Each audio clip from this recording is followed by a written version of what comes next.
Welcome, welcome, welcome to the inaugural episode of the revamped and renovated Technical Timeout. Still has that new show smell in here, but I've got one question for you and one question only. Are you ready to get down like a clown like Charlie Brown and turn your frown upside down? Because it's time to break forth the rhythm in the rhyme. It's time to put the kids to bed and wake up the neighbors. And it is time for the UEL to shine. So what do you say we get down to that UEL beatdown?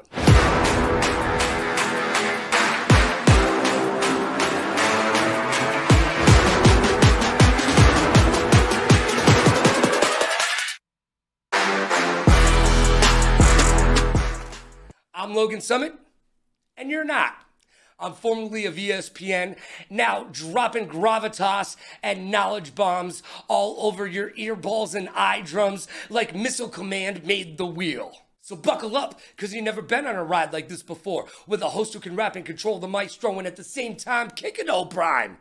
But I digress. Look, I'm going to keep it humble like Kendrick, but I'm going to try my best like Drake. Let's get locked in. It's time for the week that was.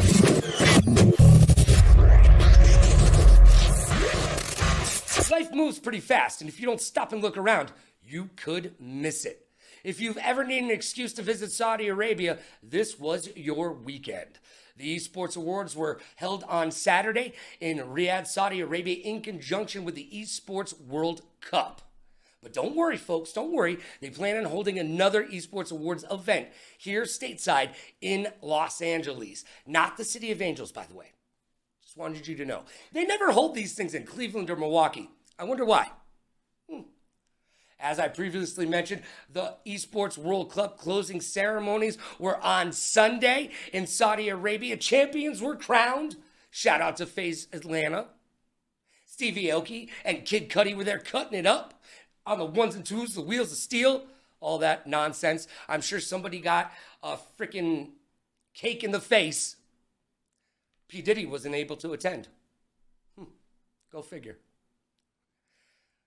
And last but not least, Jules LeBron, no relation to James, has dropped the ball. Wait a second, you don't know who Jules is? She is the creator behind the catchphrase, very demure, very mindful. Yeah, that whole thing. By the way, P.S., very demure means being approachable. Yeah, you had to Google it. I know you did. Don't lie. Don't lie. But you would think, well, she is on her way to fame. She's going to be a millionaire, billionaire, trillionaire, right? Remember I said she dropped the ball? Well, she didn't trademark the phrase, and now someone has beat her to the punch. Look, even The Rock has trademarked the phrases SmackDown and jabroni. Jules, what were you thinking? It doesn't matter what you were thinking. But I certainly hope you learned something. Kids, remember, trademark your catchphrases. And now it's time for the champ of the chump.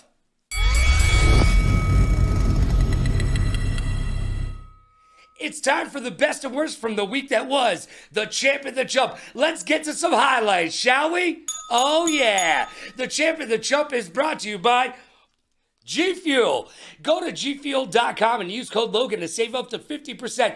Don't drink water. Fish go to the bathroom in there. Drink G Fuel. All right, let's get to it. Well, there's no clips from this week because the season 9 starts tomorrow. So your champ is, of course, the back-to-back champions of the league, the Reapers. They start to go up. But he's moving up. He sees his opportunity. He's not taking shots. He's reaching their build. Here's another one of the... One down on each side. The Reapers win.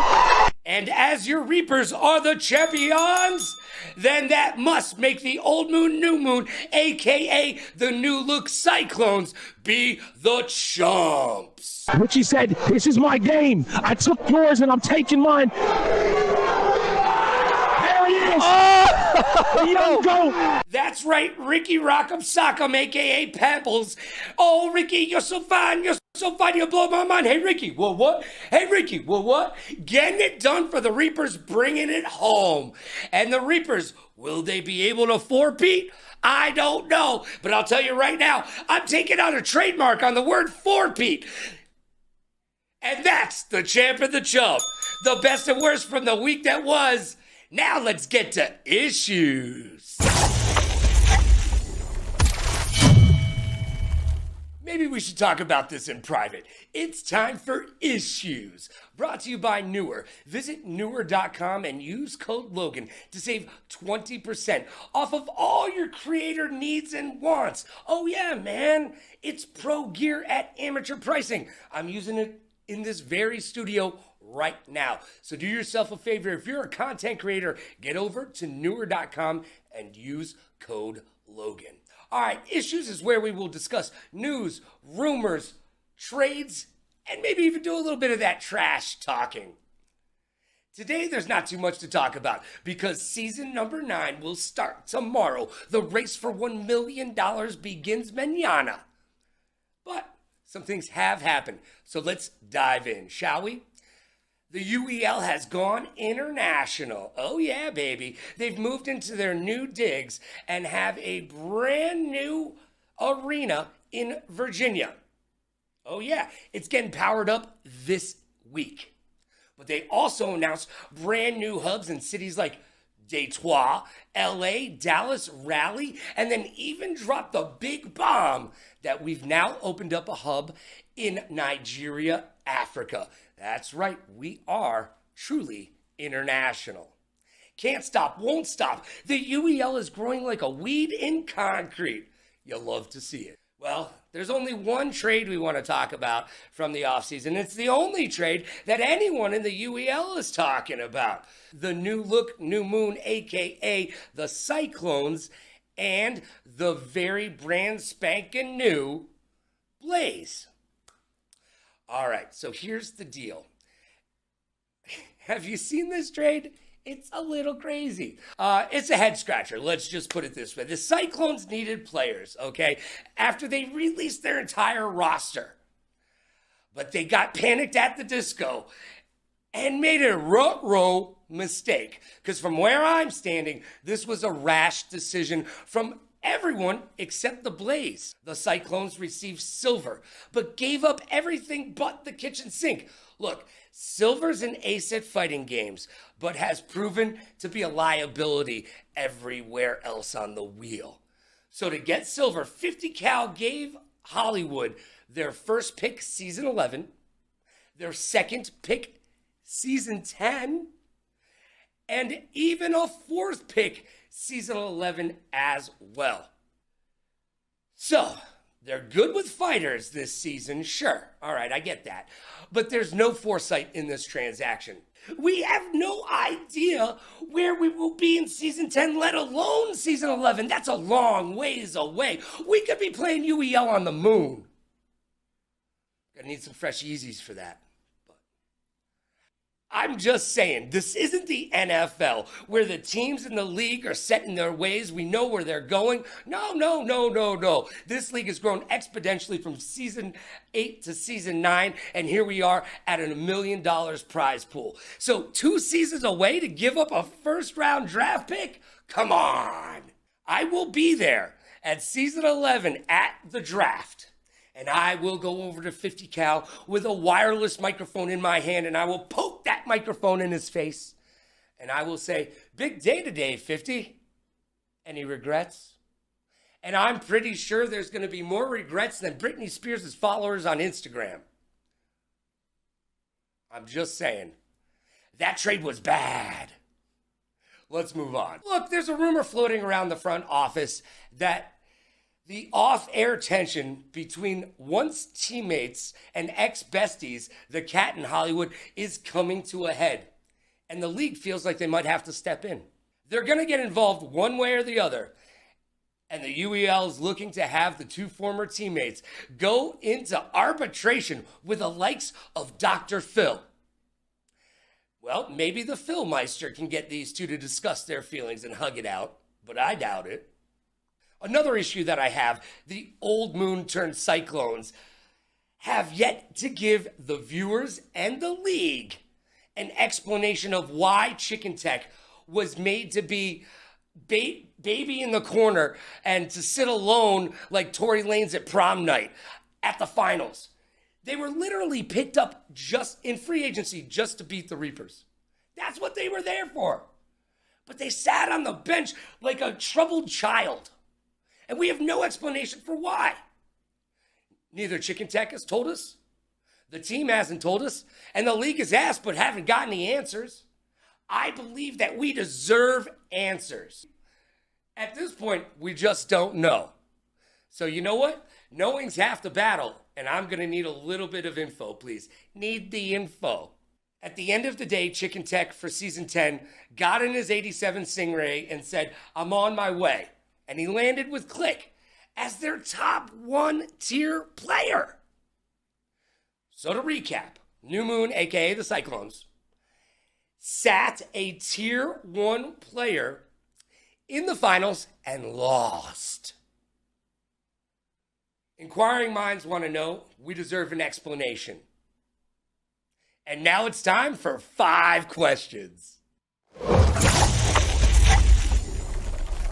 It's time for the personality portion of the program, and boy, do I love alliteration. It's time for 5 questions. And in the inaugural episode of 5 Questions, we've got a man who is legend, and I hope you're not lactose intolerant because this involves dairy in the UEL. He's also, well, let's call him a god at sports games. And he's not too shabby at racing. And you know what? Come to find out, and you will too, he started in Rainbow Six Siege. My friend, your friend, the current GM, and the numero uno of the LAX gods. It's AJ. Yo, what's good? How you doing? I am fantastic. How are you, sir? I'm doing pretty well. All right, are you ready to play 5 questions? I am. I'm so ready. All right, let's get into it. Numero uno. Why did you get into the UEL? It was a Titus actually reached out to a to a college that we were all at, and I got the email from the college, and I looked at it, and me and a couple of my friends were like, yo, let's do it, like kind of as a joke, to be honest. Hold on. Were you trolling the UEL to start? No, I was not. Okay. Not really. I didn't know what I was walking into is what it was. Okay. That's what it was. But we were like, oh, a gaming team. I didn't know they had one at where we were. And we joined like this whole venue and everything, all the like Xboxes and stuff along the wall. We were like, well, what are we doing here? And I really only played Siege at that time, and I was like, I kind of want to just, poop on some people in Siege. You know what? I am familiar with the Siege community, and I got to tell you, that pretty much echoes the entire Siege community. They join games just to poop on folks. Yeah. But I was literally only on console at that time. I was kind of I played Siege. I played like a little bit of sports games like Madden. But hey, I'm 46. I'm a console player too. Word up to consoles, baby. Yeah, that was me for a long time. But I had to relearn all of them. I had to learn a whole new thing. I like I said, I had no idea what I was walking into, and it kind of just, we got our team together. We ended up winning that first tournament we were a part of, like only being a month together. And congratulations getting it done. It kind of only skyrocketed from there. So now you're a true end gamer. Before you didn't even know what that meant. You're like, hold on. Yeah. There was a movie. I think Harrison Ford was in it. What are we talking about here? Question number 2. It's time for you to teach me something. I need you to teach me how to Dougie. All right? Not literally. I can't dance. I give it a 42. I can't either. I was scared. Yo, I could see your leg twitching, and it wasn't in a good way. You weren't getting stanky leg down there. No. No, I was I'm nervous, man. Don't put on your tap shoes quite yet, my friend. All right, I need you to teach me something about the UEL. As a neophyte commentator coming on in and being part of this community, what do I need to know? I'll say that there's gonna be a lot of people that you see talk in Discord, talk wherever, even like in a post-game interview, whatever it may be. they will say things that they think very highly of themselves of. So they'll say like they're very good at certain things, but they never live up to it. Not, I wouldn't say never, but a lot of times these people do not live up to what they say they're good at. We've all done it though. I'll tell you, I've done it. Everybody's done it. They say they're amazing at something. They end up not being something. You watch, you'll watch like a stream, you'll commentate, you know, whatever. And all that steam kind of just dies out that they blew up for themselves. It fizzles out. So you're telling me that there's a little bit of false advertising here in the gaming universe in the UEL? Yeah. It's they, like I said, it's a lot of times that happens with new people that come in, you know, like they'll say like, oh, I'm, you know, this and that. Hold on. I think I know what you mean. Like, I'm Logan Summit and I'm the greatest commentator in esports history.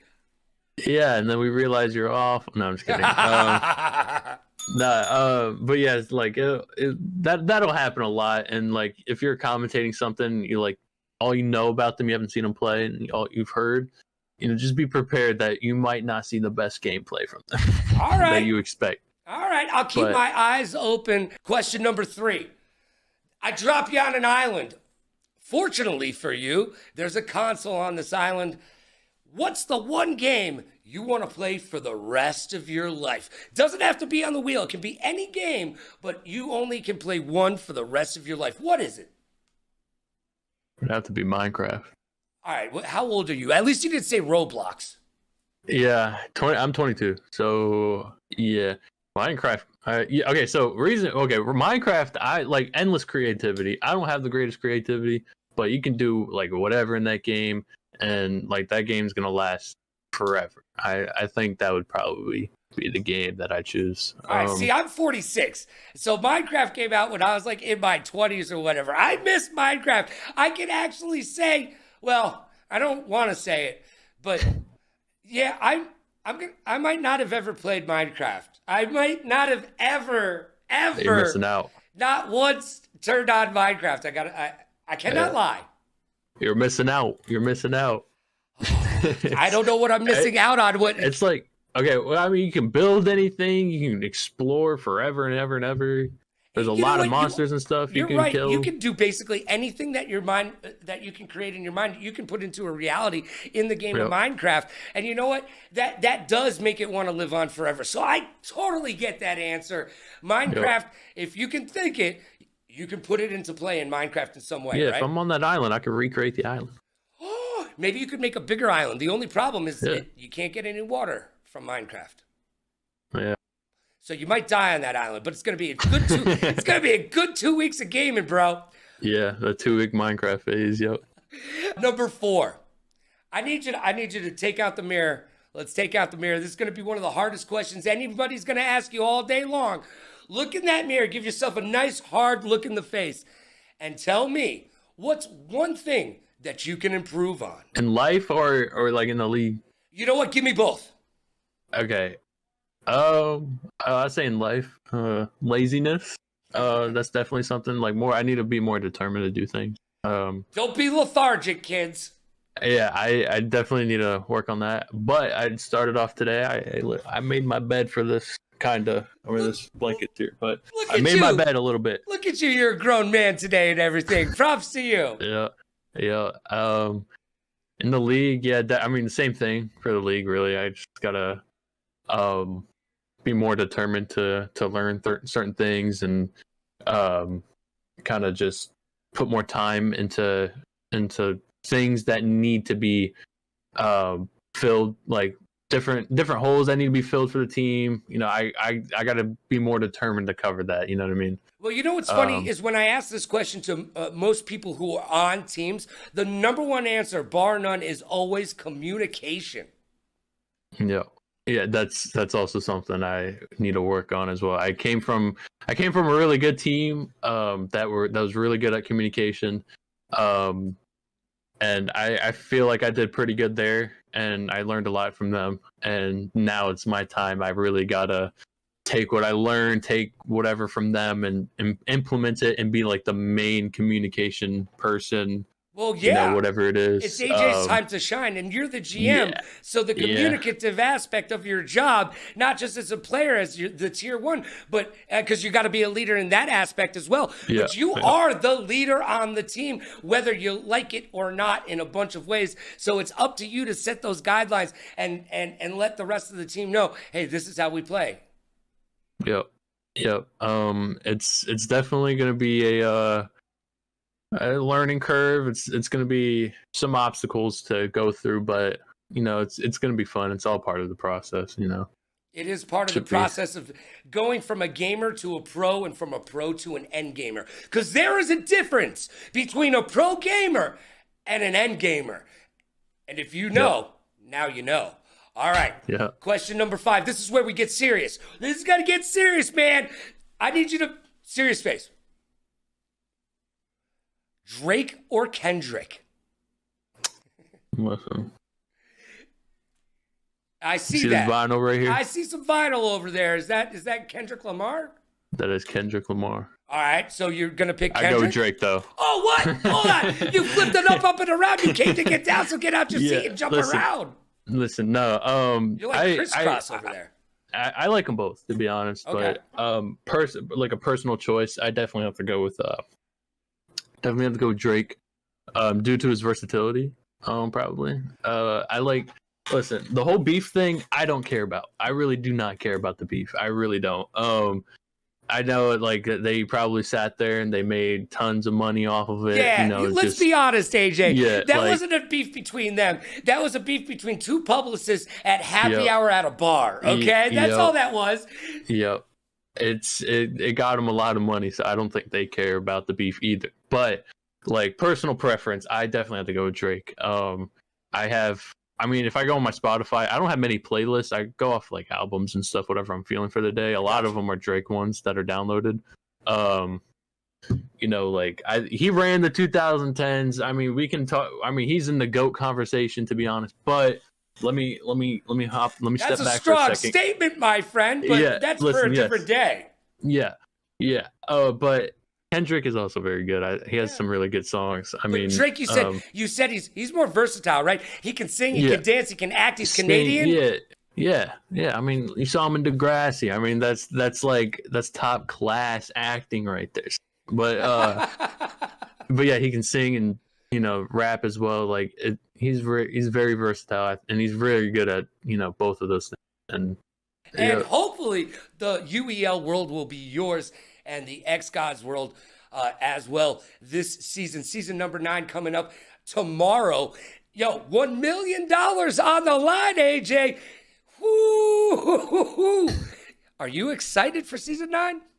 Oh yeah, I'm pretty excited. All right. Well, it's gonna be fun. It's gonna be fun. I had fun. I hope you had fun. And hey, you at home, pat yourself on the back for being there, because I know you had a good time. AJ, thanks for being the first guest on 5 Questions. Great luck this season, and I'll be looking out for you this week. You play this week. You got a game. And guess what? Guess what? I may have taken you in my predictions. Let's go. I'm just saying, I may have. It's a smart choice. You know what? I am SMRT. Now it's time for the Blame Game.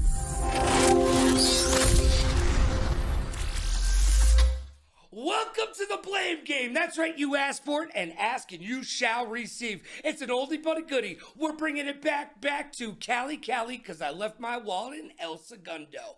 So it is the first recreation of the old segment that you still know and love. It's called the Blame Game. And my very first guest, you know him, you love him. He's a back-to-back champion of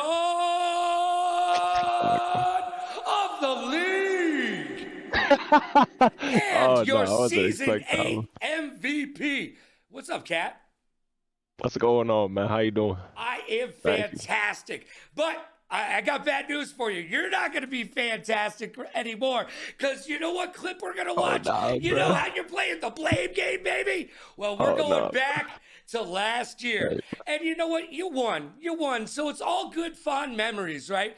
But guess what? There was a hard-fought battle to be lost by the Reapers, Old Moon, New Moon, aka the Cyclones, were able to get WAP on you, and I'm talking about weapons and positioning in Apex.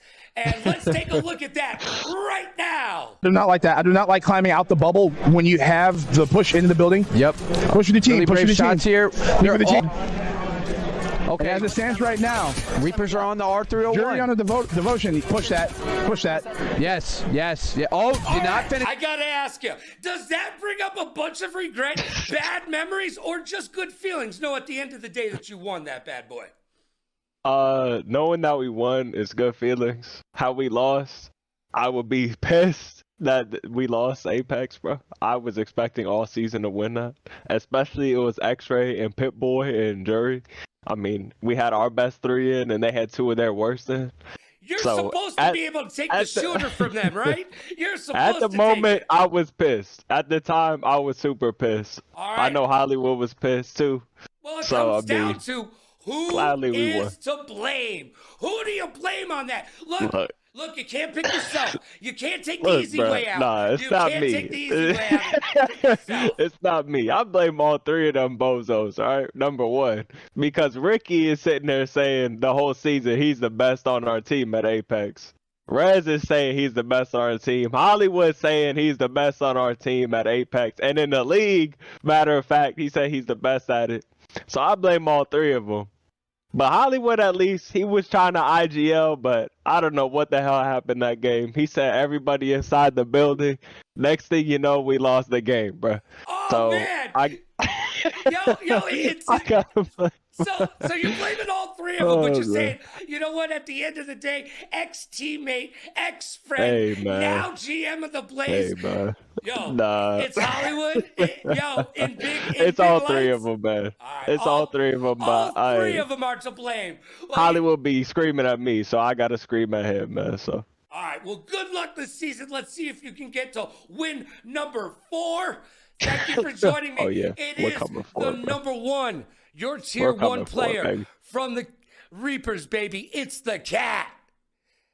sir. And now it's time for my hot take.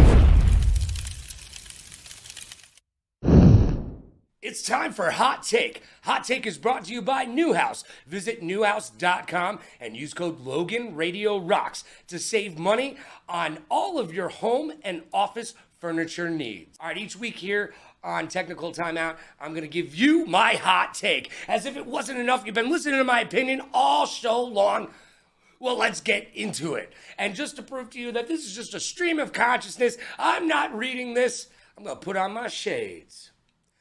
This week on Hot Take, we're going to talk about international esports, and more specifically, Saudi Arabia. Yeah, look, we're not going to have a political discussion. That is for another show at another time and another host. But let's talk about it, okay? Saudi Arabia recently bought their own CDL team. Used to be the Paris Legion, then became the Vegas Legion, and now they are the Vegas Falcons. What did they do to that team? They gutted it, yeah! They got rid of it and they put all Saudi national players on it. And they brought them over to the World Esports Cup to debut the team. Well, fortunately for the rest of the world, the team is terrible. I mean, worse than Charles Barkley's golf swing terrible, okay? Did not do well. But that being said, Saudi Arabia has enough money to throw at that team to get some people to teach them how to play the game. And watch out. Wait until they actually learn how to play it. Well, at the end of this season of the CDL, it is a big rumor that the CDL will cease to exist. No more CDL. Well, do we know of a place that is getting into video games with tons of disposable income that could own the CDL at the end of the year? Yup, that's right, you guessed it, Saudi Arabia. Oh yeah, boys, girls, theys, and thems, guess what? Saudi Arabia will own the CDL by the end of next year. I'm calling it, and you can take that to the bank. And that is your hot take. And just like that, wham, bam, thank you, man. It's over so quick, kind of like on prom night.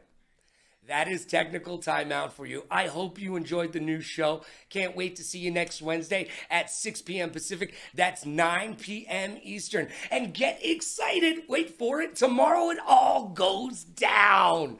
The UEL Ultimate Endgamers League Season 9 begins. We're playing for $1 million. Who will be victorious and who will be using their tears to salt their fiery Cheetos while they ask their mamas, where did it all go wrong?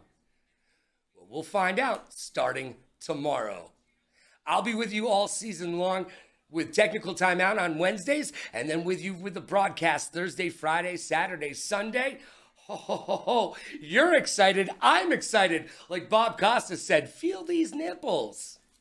It's gonna get turned up to 11. Yo, be good to yourself and be kind to others. Pay it forward, play it forward. Rock like a party star, party like a rock star. Smile strong, laugh loud. Last but not least, please like, follow, and subscribe so you'll know what I will be up to. I'd like to thank Titus, I'd like to thank Click, and I'd like to thank Polo. Couldn't be done without you. And yeah, you know what? You at home, pat yourself on the back. You did good work today. We'll see you tomorrow for the beginning of Season 9. This was Technical Timeout with yours truly, Logan Summit.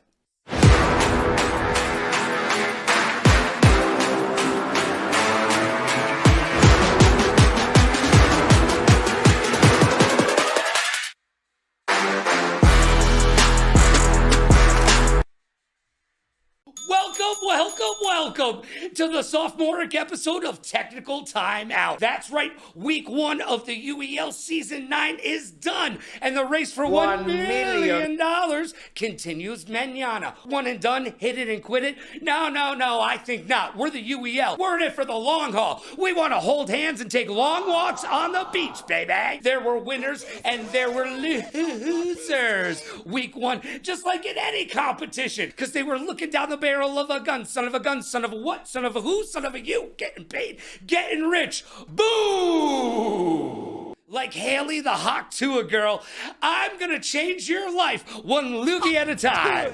But I digress, because I've got one question for you and one question only. Are you ready? Because it's time to get down like a clown like Charlie Brown and turn that frown upside down. And it is time for the UEL to shine. So let's get down to that UEL beatdown.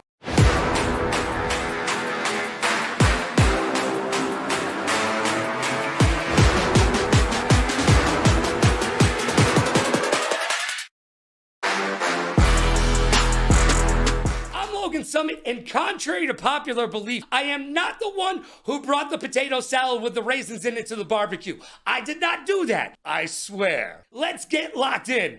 It's time for the week that was.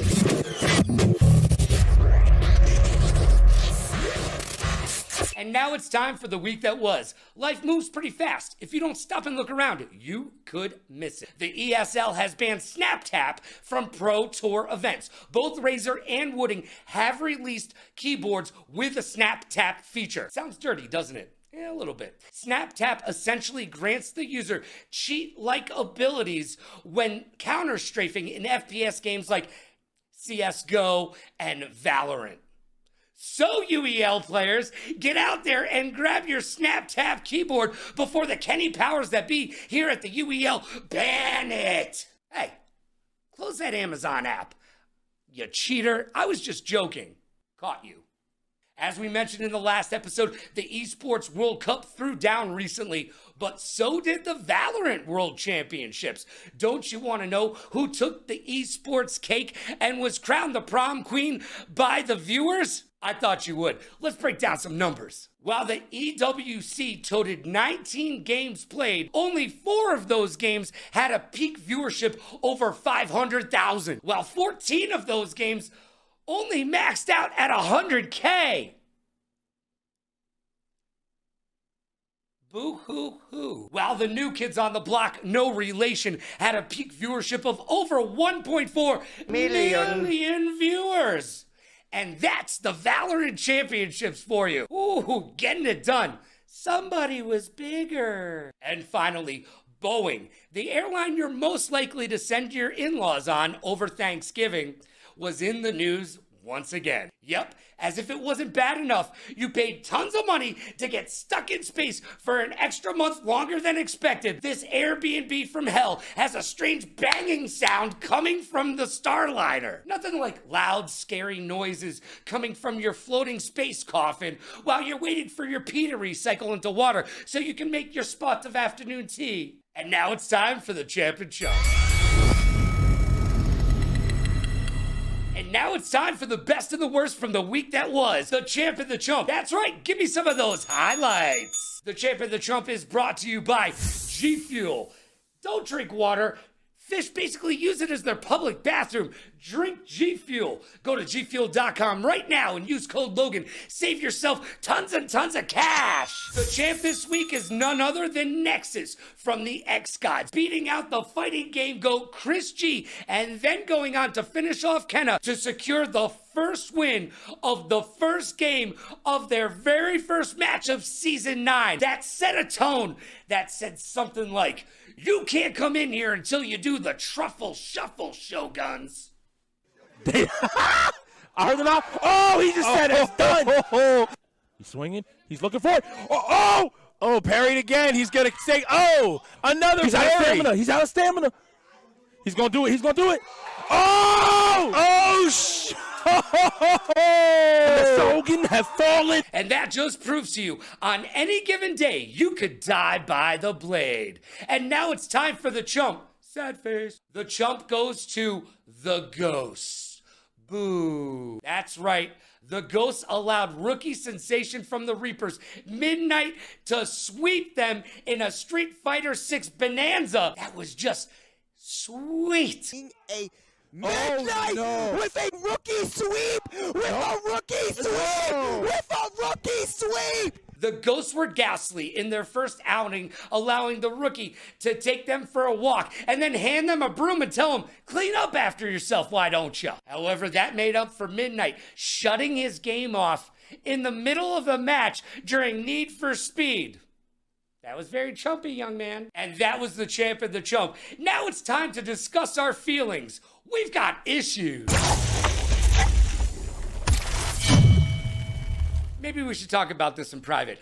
It's time for Issues. And Issues is brought to you by Newer. Visit Newer.com, use code Logan to save tons of money on all of your creator needs. Ask my grandmother. She's a content creator, a DJ, a professional COD player, and of course, a graphic designer. She goes to Newer.com, uses code Logan, and saves 20% on all her pro gear at amateur pricing. Visit Newer.com today. There were no trades to discuss this week, so what do you say we go straight Larry Bird and talk some trash? We had caster call-outs this week. Week number 1, and already it's getting down and dirty. Lockdown says DZ should bench himself and just coach. Maybe the Shoguns pick up Sparrow to fill that gap. Is it time for a complete overhaul after just week 1? Lockdown thinks so. What do you think? The Third Hat Crew called out Billy the Goat regarding the new StarCraft 2 setup and gameplay. The very next day, Billy said, "I came to win, battle me, that's a sin," and showed exactly why he is the GOAT and the UEL's top StarCrafter. I have a major issue with clock management, timeouts, and setups. For the love of God, the Ghosts, Shoguns, X-Gods, and Cyclones all had issues with the administrative side of gaming, most notably the Cyclones, who were wishing that they were sponsored by DeLorean so they could go back in time. Look, it was so bad that Bill Belichick had a stroke. That's how bad your time management is. You should send him a get well card. It is time to practice the setups, kids, and coaches, do better. Please, let's move on. Havoc went 9-0 and is the only undefeated UEL player. But flip that script, and the Shoguns' Kara Kazik went 0-9. Oh, the UEL has more ups and downs than Oprah's waistline, and it's just week 1. I have a question that begs an answer. Are the Reapers taking a cue from their fearless leader, the Cat? As it's well known around the league, the Cat and Hollywood are having issues. But in the Cat's absence, Ricky Rock'em Sock'em Robot took to the mic to do a little trash talking with Hollywood right in the room. Yeah, run it back. You're gonna like that. 0 F's given by Ricky. But what does that say between the relationship of the Reapers and the Blade? They could have been sister teams, but there are no sister teams in the UEL. There is only one winner for $1 million. No friends, just frenemies and enemies. The Reapers are looking to take that 4-peat though, and they looked darn good without the Cat, without Hollywood, and they handed out a Beetlejuice beat down to the Ghost. Cutters, Cordy, Ricky, Midnight, all showed up and showed out. I don't know, but I'll tell you this. I am about to trademark the word 4-peat. Mark my words. Or buy my words. I don't know how trademarking works. And lastly, I have a question. Did the Cyclones play bad or did the Bots not play well? Good question, right? I think it's a little bit of both. But I am darn sure Billy will put his thinking cap on and come up with some strats, whereas the Cyclones need to do a deep dive before they can come up for air. It's going to be a little hard-fought battle for you if you keep your clock management and wasting timeouts and losing games by forfeiting. You can do better. Cyclones do better. Now it's time to see if I go 4-0. Let's get out the Magic 8 Ball. It's time for predictions.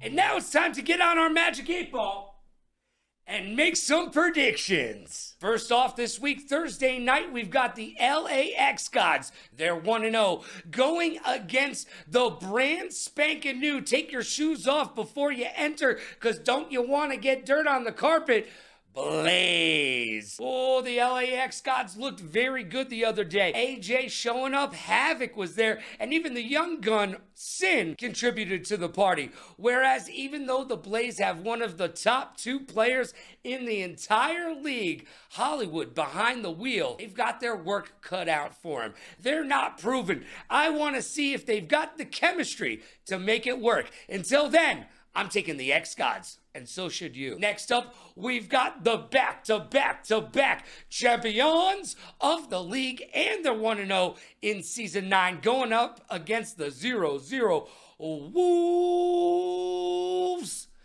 Well, the Wolves, look, I know you guys like to travel in a pack, but it's going to take an entire army to take out the Reapers. They have proven that without Cat, without Hollywood, it ain't no thing but a chicken wing. We got Ricky, we got Cordy, we got Midnight. We're good.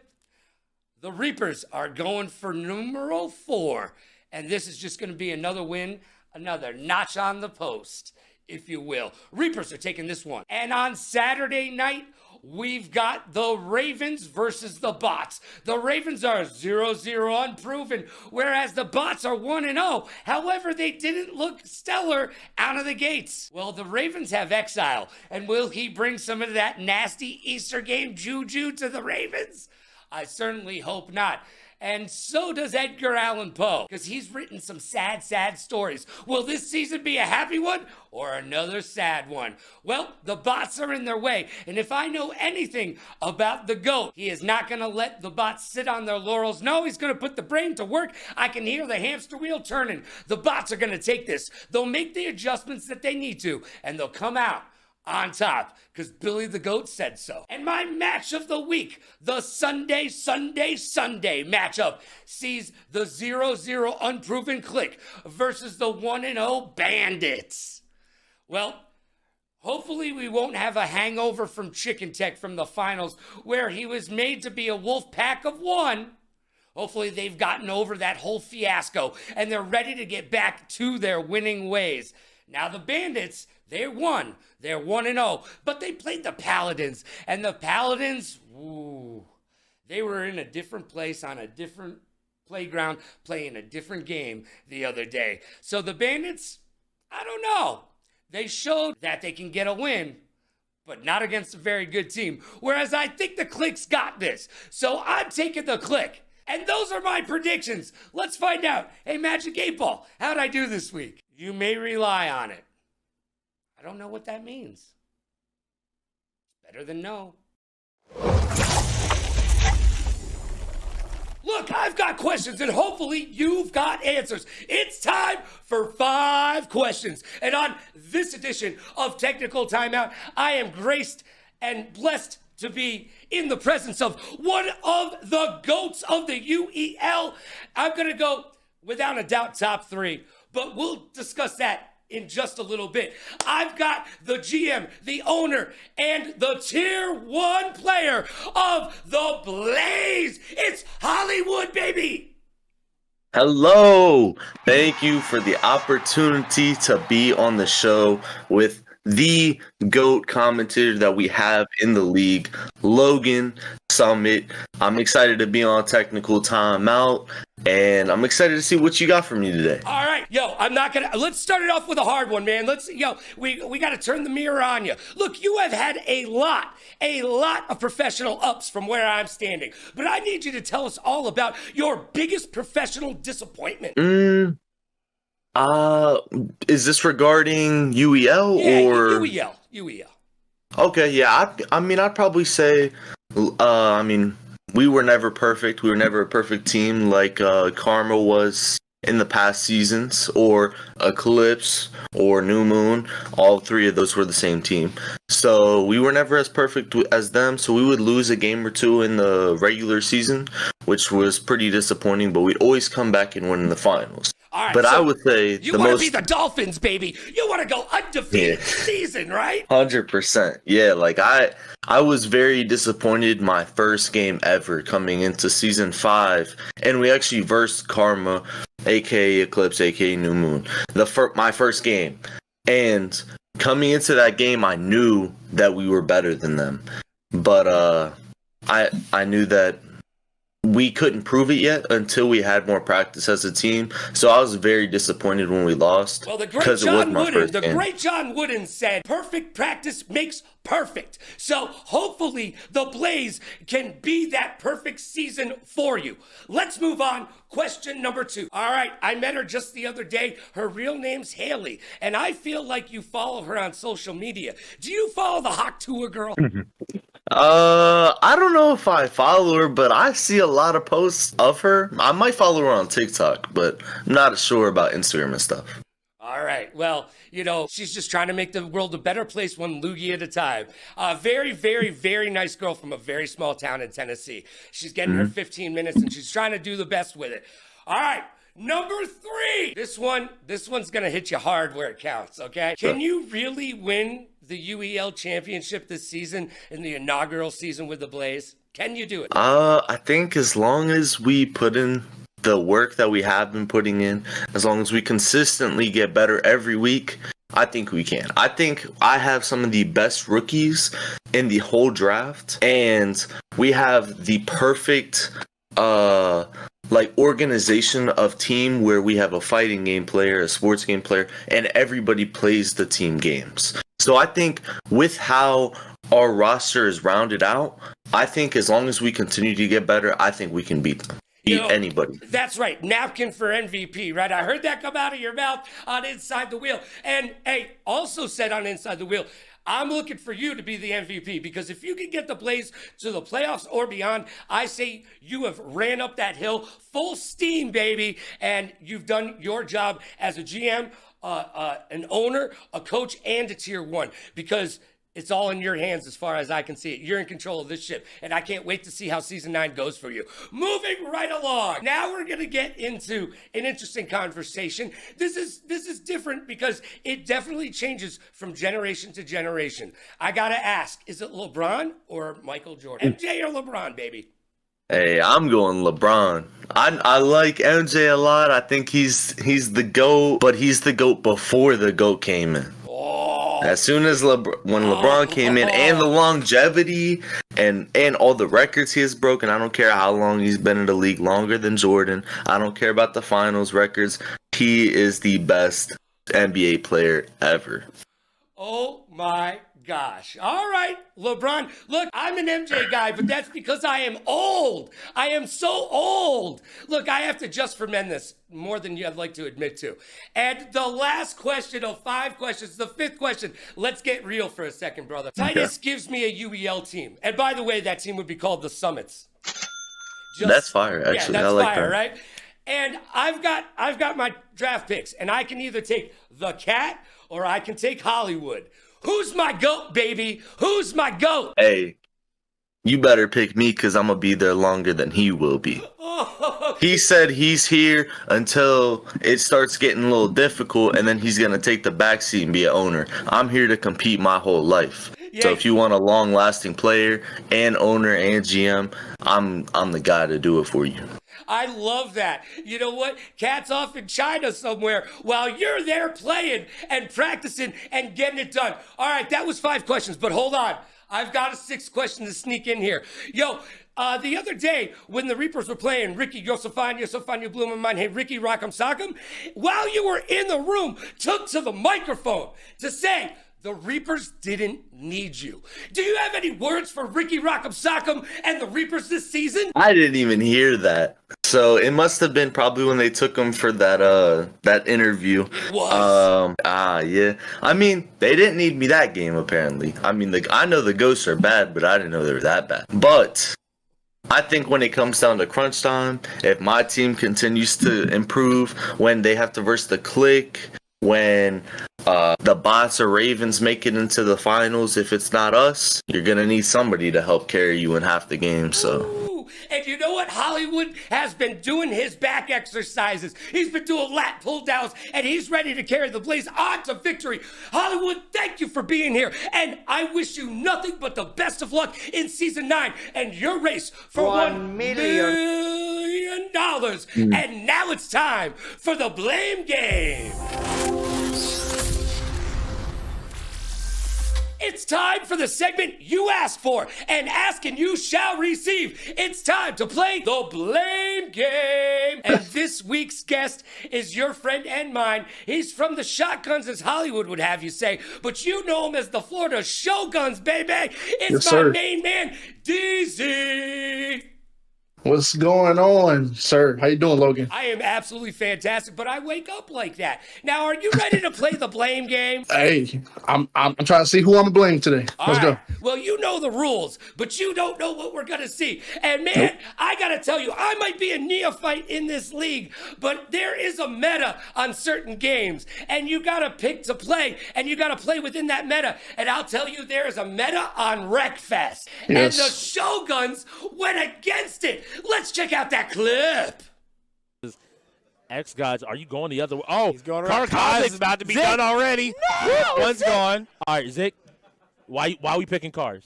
All right, on this map of all maps, why are we picking cars? Oh my gosh! Yo, DZ, you must have been having a mental breakdown and a heart attack. I almost had a stroke. Do I smell burnt grass or toast? What's happening? Dude, who the heck picked 2 cars during Wreckfest? Cars versus buses. Buses win every time.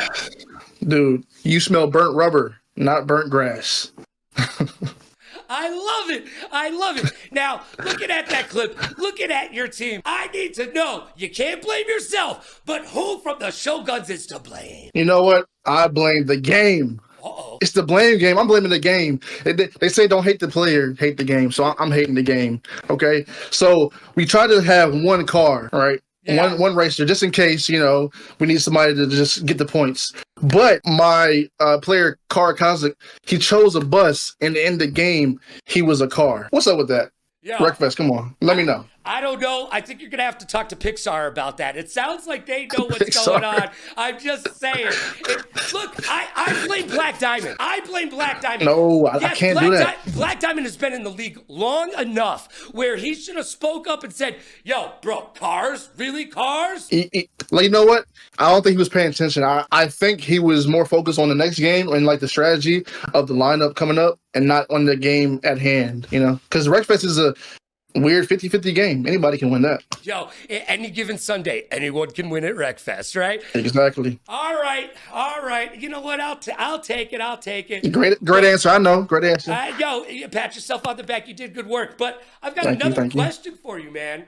Okay. One of the casters called you out. Lockdown said that you need to bench yourself and become a full-time coach. Do you have any response to Lockdown's statement?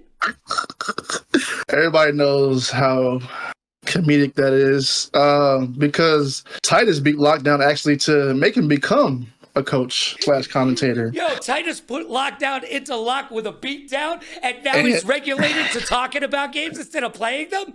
Exactly. Ooh, That's Lockdown. something where I don't speak on that because that would never happen to me. Somebody who doesn't play games can't just come here and just beat me. But it happened to Lockdown, so he should talk about that. Hey, I said it last Not week. about me. I said it last week, and I'm going to say it again. There is a difference between a pro gamer and an end gamer. And if Exactly. you know, now you know. And now it's time for my hot take. And now it's time for my hot take. As if it wasn't bad enough, you've had to listen to my opinion all show long. I got one more for you. And Hot Take is brought to you by Newhouse. Visit newhouse.com today. Use code LoganRadioRocks. You'll save tons of money on couches, love seats, office chairs. Don't buy gaming chairs. They suck. Trust me, your butt will thank you. Go to newhouse.com right now and get that furniture that you've always wanted. Use code LoganRadioRocks.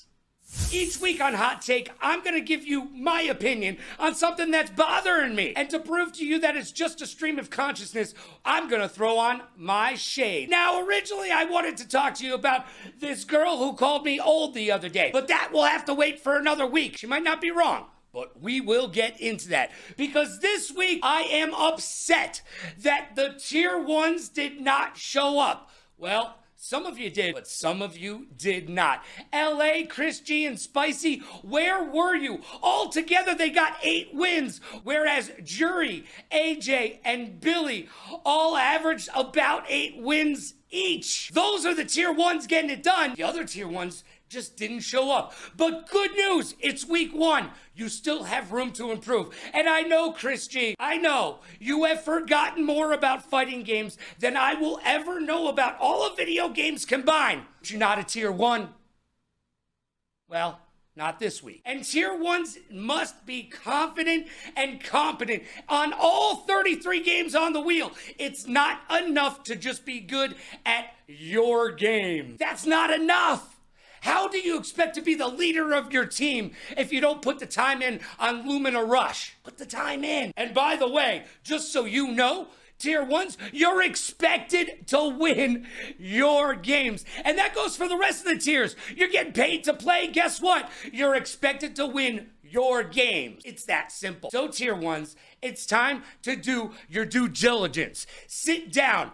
Get familiar with all 33 games on the wheel and become a leader because that's why you hold the bag. And that's my hot take. And just like that, it's over. Time flies when you're having fun. You've been listening to me talk trash all show long. Now it's your turn. Tell me what you think in the chat. Am I crazy? Am I dead on right? Or am I just plain wrong? I want to hear from you. And remember, the race for $1 million continues mañana. And all week long, Thursday through Sunday, I will be there with you, making a special cameo on the broadcast stage. Ooh, yeah, get excited. We're going to turn it up to 11. So be there all week long. Thursday, Friday, Saturday, Sunday, we got you covered. We've got your hot video game action all weekend long. So buckle up. It's going to be a bumpy ride. So be good to yourself and be kind to others. Pay it forward, play it forward. Rock like a party star, party like a rock star. Smile strong, laugh loud, and last but not least, please like, follow, and subscribe. This has been episode 2 of Technical Timeout on the Ultimate Endgamers League channel. I'm Logan Summit. We'll see you next time.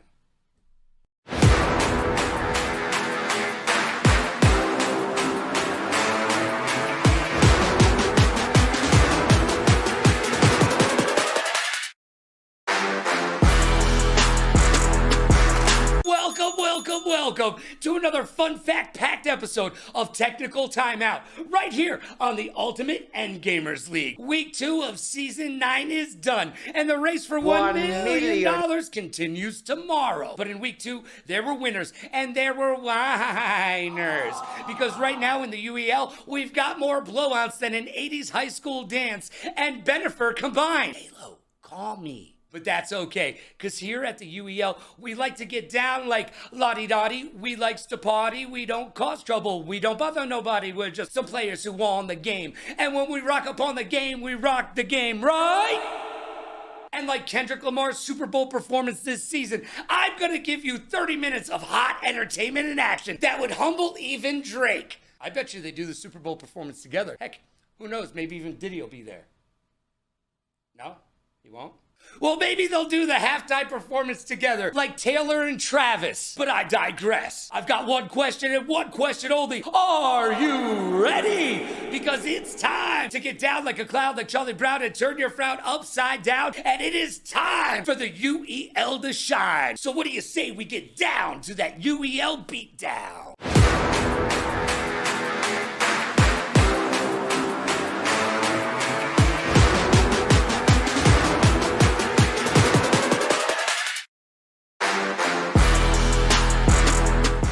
Ready to turn it up to 11? Oh, good, because that's how high it goes. I'm Logan Summit, and look, I eat pizza with a knife and a fork. Don't hate me because I'm beautiful. Let's get locked in. It's time for the week that was.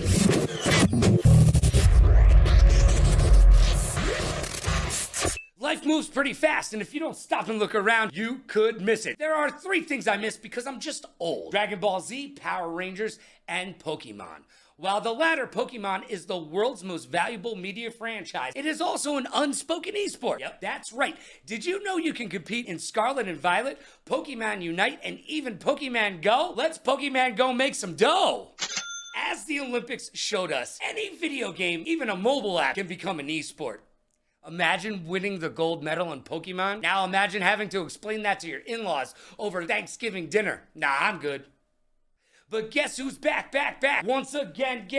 Maybe this time, don't tell a friend. That's right, Dr. Disrespect is back, and he's turned heel. He recently took to social media to give a 0 F's given video with no apologies that would make Kurt Cobain cringe. He tried to give an explanation for something where there is just no explanation. Doc, it's just you and I talking, okay? Just us, okay? Anytime you say out loud, the Twitch Trust and Safety team members stated that my messages to the minor did not constitute sexting and no graphic pictures were sent or received. Just stop talking. For the love of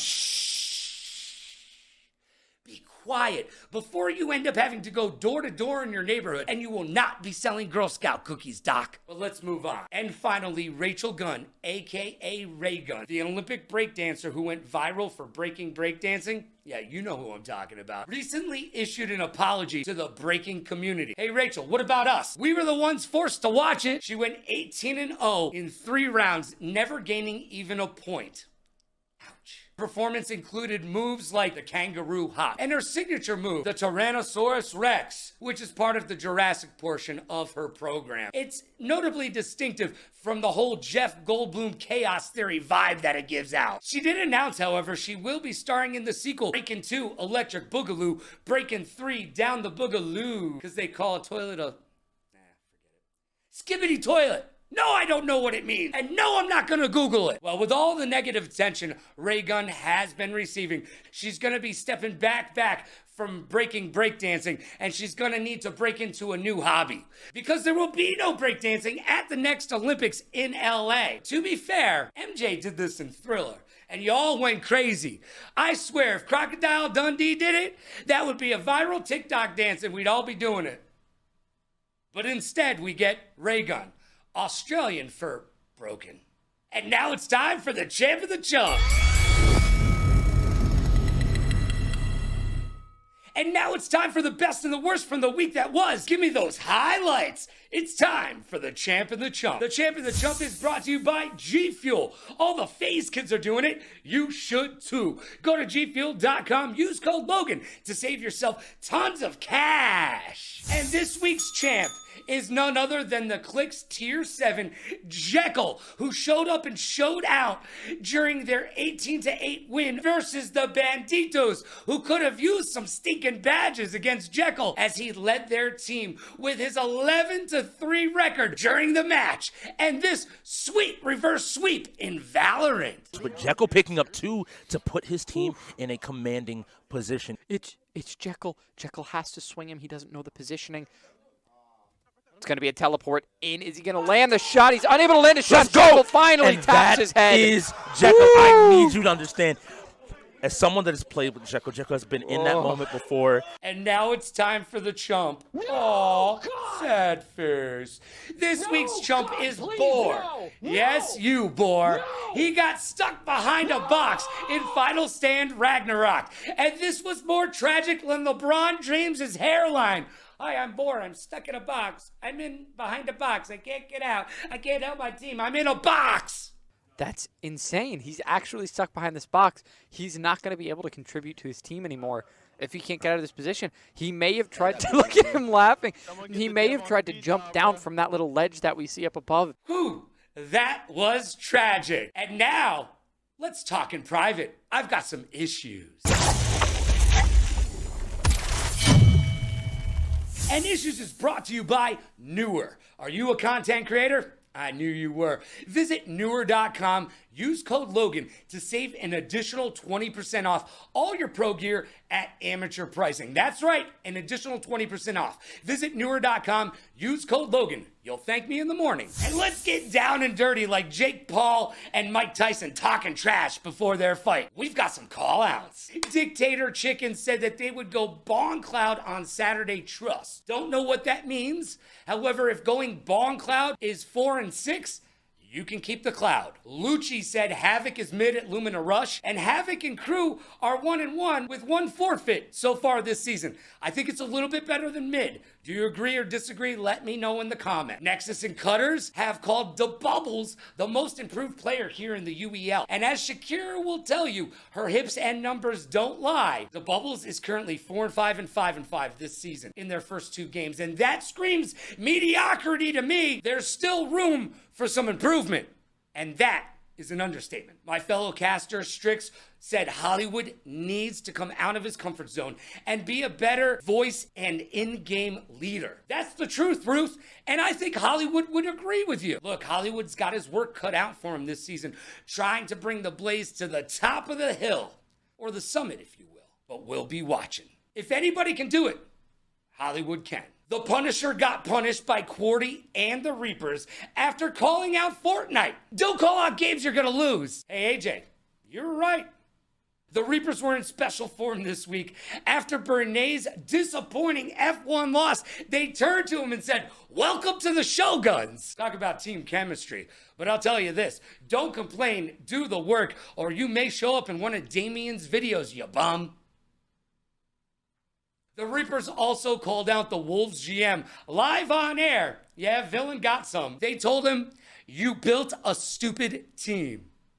Wow. I'm sure Villain can be told telling his team stupid is as stupid does, and we will see what the Wolves will do. But it's not just the Wolves. A majority of the UEL needs to make some moves, because early on this season, the UEL is a league of blowouts, and that's not fun. Both Hollywood and Billy the Goat called for trades this week. Which teams do you think need a major overhaul? Which are safe? Or is it just too early to tell? There have been no trades this week, but there is one rumor. The rumor circulating around the front office is that we finally have an answer to why Chicken Tech was made to be a party of one at the Season 8 finals. Nerves got the better of them. And we do not talk enough about the mental fortitude it takes to be an esports professional, and especially an endgamer. I think as we have now seen traditional sports integrate sports psychologists and into their coaching staff, I think we should start to see that in esports as well. We don't talk about how hard it is to get up day after day and play these games on a professional level. It's not easy. And there's a difference between an endgamer and the rest of esports. Speaking of winning mentalities, the Cat got off of a 30-hour flight with 8 stops, and rumor has it he missed one of the flights. The connecting flight in Kirkplakistan just couldn't get enough of that goat's milk. Being a 3-time champ and your current league MVP, did that stop him? No, can't stop, won't stop. He came directly from the airport and showed up fashionably late, looking haggard, tired. Did that stop that kitty cat winning Mamba mentality? No, no, no. He trolled in CTR and went 10-1. He's got that Ric Flair Reaper's drip going. And I love where the Reapers' heads are at. They're having fun and they're getting wins. Also, there is one downside to the Reapers' success. I don't know if you caught Cordy versus Cutters in basketball, but that was worse than my 8-year-old cousin's church league games, okay? I'd say this game was sponsored by Airball. Terrible. Hey, Lockdown, what is this? Don't do that. You're stressing out production, and if I did that at ESPN, they'd fire me. And if you're saying this isn't ESPN, well, there's a problem there too. I'm just saying, Polo's pulling out his hair. And finally, my co-casters say it, and now I am gonna say it. Button check, button check, button check. I don't care if you need to or not. It gives you 30 seconds to get locked in. So use a button check every single time. Look, I don't get paid by the hour, and I'm literally asking you to add 30 seconds. It's not for me, it is for you. The Wolves were outfoxed by the Reapers in Checkmate Showdown. And they lost like 2 fighters because neither of them bothered to just say button check. 2 simple words. Button check. 2 vowels. Very simple is all I'm saying. And it gives you 30 seconds to do what you need to do. Sit down. I think we would have learned from the Paladins in week 1. And the Paladins should have learned from New Moon in the finals in season 8. You always call for a button check. I mean, do you like losing? I didn't think so. But you may have the rest of the league fooled. And now it's time for predictions. It's time to break out the old Magic 8-Ball and make some predictions. On Thursday night, we see 2 0-1 teams struggling out of the gates and trying to get their first win. They will be hungry like the wolf. But I think the Ghosts are going to take this. I think the experience of the Ghosts will pan out to a win. And if you're saying, well, the Wolves have New Moon players on it, well, Doomsday, Punisher, and X-Ray all went 1-8 in their first engagement. That's not good enough. So the Ghosts will take this one. And in my Friday night game of the week, we see the 1-0 Click take on the back-to-back-to-back defending champions and the 2-0 Reapers. Look, the champions have looked almost flawless. There are no chinks in the armor, whereas the Click still have some things that they need to focus on. Jekyll's playing really good. He went 11-3, whereas Chicken Check went 7-6. So I ask you, as the only champion on the team, is Jekyll their tier 7 bound to be the team's leader? Well, if that's the case, I don't know if the Click have what it takes to beat the Reapers. The Reapers will take this one. And in our Saturday night showdown, the Cyclones versus the Blaze. I've got to take the Cyclones because the Blaze are just a little flame. Look, Hollywood's got his work cut out for him. I understand he is one of the best players in the league, probably one of the best of all time. However, one man does a team not make. I sound like Yoda, don't I? Whatever. No, he's got to get all of those rookies up to par, and they're just not there yet. The Cyclones having a little bit of growing pains as well, a little bit of whining at the drive-thru, if you will. Just play the games and win. And I think they're going to win this Saturday night. Cyclones got this. And in our Sunday matchup, we've got the Florida Shoguns versus the Ravens. I see you, Ravens. I see you. Yeah, that one, you know, I'm 7-1, that one, that's the Ravens. That little one right there, I wouldn't worry about it, but that's the Ravens. And I will not doubt you again, especially not against the Florida Shoguns, who have been playing like Tyreek Hill before a Dolphins game, handcuffed. The Ravens got this all the way because the Florida Shoguns just don't know what they're doing yet. Heck, they had a player last week that went 0-9. Don't do that again, ever. And that's my predictions. Let's check in with the Magic 8-Ball and see how I did. My reply is no. Each week, this thing gets nastier and nastier. What did I do to you? Welcome to 5 Questions. I've got questions and hopefully you've got answers. Today's guest has been in the UEL for so long, they call him the GOAT. He is the guy who gets the trap to work in the board game Mousetrap every single time, no fail. His name is Billy the GOAT. Hey, what's up? Good to see everybody. All right, I am glad that you are here. I'm sure you have a little bit of trepidation when I reach out to you and I say, hey man, I want you to be on my show. But you climbed the summit, you're at the top of the peak, and now it's time for your first question. All right, you asked in chat, you said in chat, you called it out in chat. The league needs to make some trades. Who is the number one player that you would be willing to trade for? Well, definitely Jekyll after that big performance by Click. I think that he definitely needs to think about getting out of that tier 7 spot and into a higher tier for sure. So that would be my pick. He was our champ of the week this week. So trust me, Jekyll, we see you. Number 2, this was brought up by the casters, and I need to know, Fritos or Cheetos? Fritos or Cheetos? Definitely Cheetos for me. Not a huge fan of Fritos. Definitely like the Cheetos. Doesn't matter if they're crunchy or puffs. Either one, I would prefer over Fritos. Everybody always picks Cheetos. Fritos Well, then get it's no not. love. It's not really a debate then, right? It's just Cheetos are better. Well, here's the thing. Chili cheese Fritos got some things happening. You ever see the movie Friday? Check it out. Question number 3.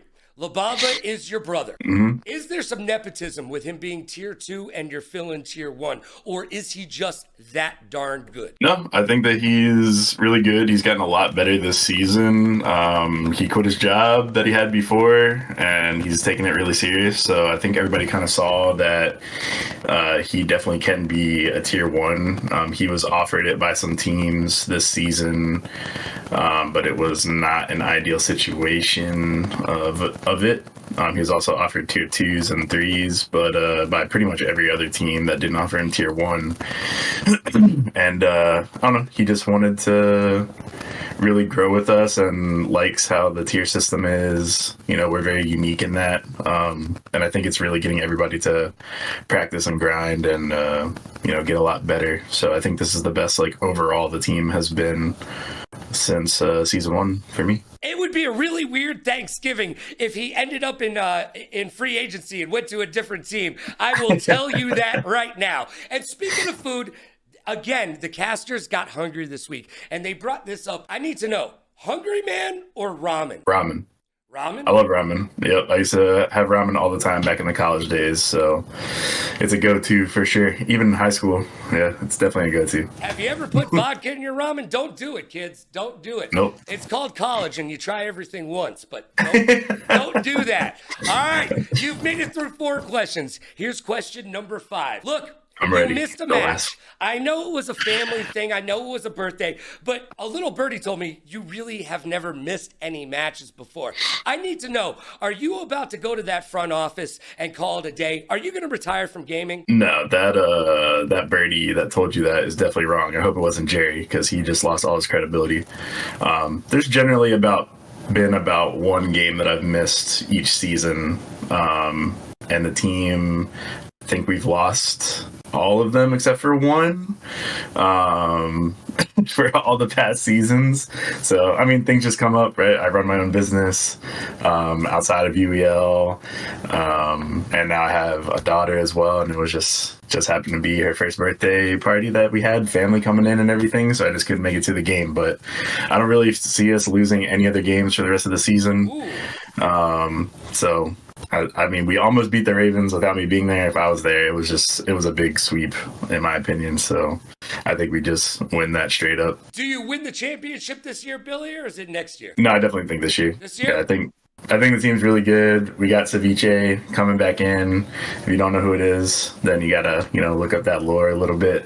But yeah, he's coming back pretty strong. So I think he's gonna take the league seriously this season. And if he does, having him back in his prime, it's a very scary thing for everyone. Well, all this talk about food has made me hungry. Thank you so much to Billy the GOAT for being here for 5 questions. And now it's time to find out who RPG blamed on your loss this week. It's the blame game, baby. And welcome to the game that you asked for, and ask and you shall receive. Who's to blame? We're gonna find out. My guest today is the first non-player to grace the stage of technical timeout. It is the Bots GM, your friend and mine, RPG. Thank you. Oh, you Happy are. to be here. You're so welcome. Don't say that too quick. I wouldn't want you to misrepresent yourself. You haven't got into the thick of it yet. But let's get to it. This is the blame game, and you're a GM. So let's put you to the test right now. The last game, I was told by Billy the Goat that it was without a doubt a W for you.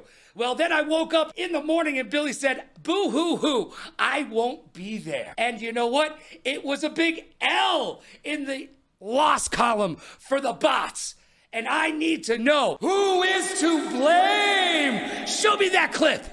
Available on Koza, and he Oh. wakes up with it. He has to block high. Oh! You have to block high. I was just talking about that hitbox, and Koza takes out Mordecai. The rookies take it for the Ravens. 26 seconds remain. Let's see. Bubbles drops back, rolls left, pushes up the field, stops and throws. Oh, and that's the one they were looking for. Big Red right now. He's just trying to play defensively, putting out a few shots. That left an opening for Herb, and Herb is going to finish off with that one opening that he found. And with that right there, the Bots' chance of winning this game is officially over with. Ouch! Oh man, I know that hurts. It's gotta grab your heartstrings and just pull on them. All right, you're the GM. So, some might say, if Billy the Goat, the tier 1, the owner is not in the house, it's your job to be the leader. But you know what? Whose job really is it? Who's to blame for that loss? I mean, you can ask anyone on my team. Accountability is always my biggest thing, and that blame's all on me. It is my responsibility as GM and as a coach to have my guys prepared for any and all situations.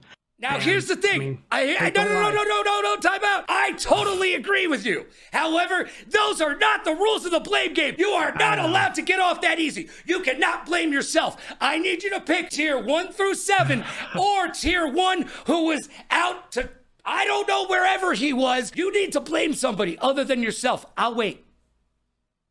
If it's blaming someone other than me, then it's 100% on Billy. Yeah. He had the schedule. He knows the commitments. Yes, it might have been a family thing, and granted, his spouse might not be too happy with me if this ever gets around to her ears. Sleeping on but the couch. Family aside, team comes first. We're professionals. You need to do your thing. And he needed to be there. So no blame to the tier 1 of that day. Billy's brother Labamba going 5-6, whereas KIC went 6-4. You can do that straight comparison 1-to-1, but Labamba crushed it and clutched up DBZ. He absolutely smashed it in Overwatch. He did what he was supposed to do out there. All right. If our team was full, it would not have been a question. Our team was not full, and you want the blame, who was not there? Billy the Goat. And you know what? We just heard from him.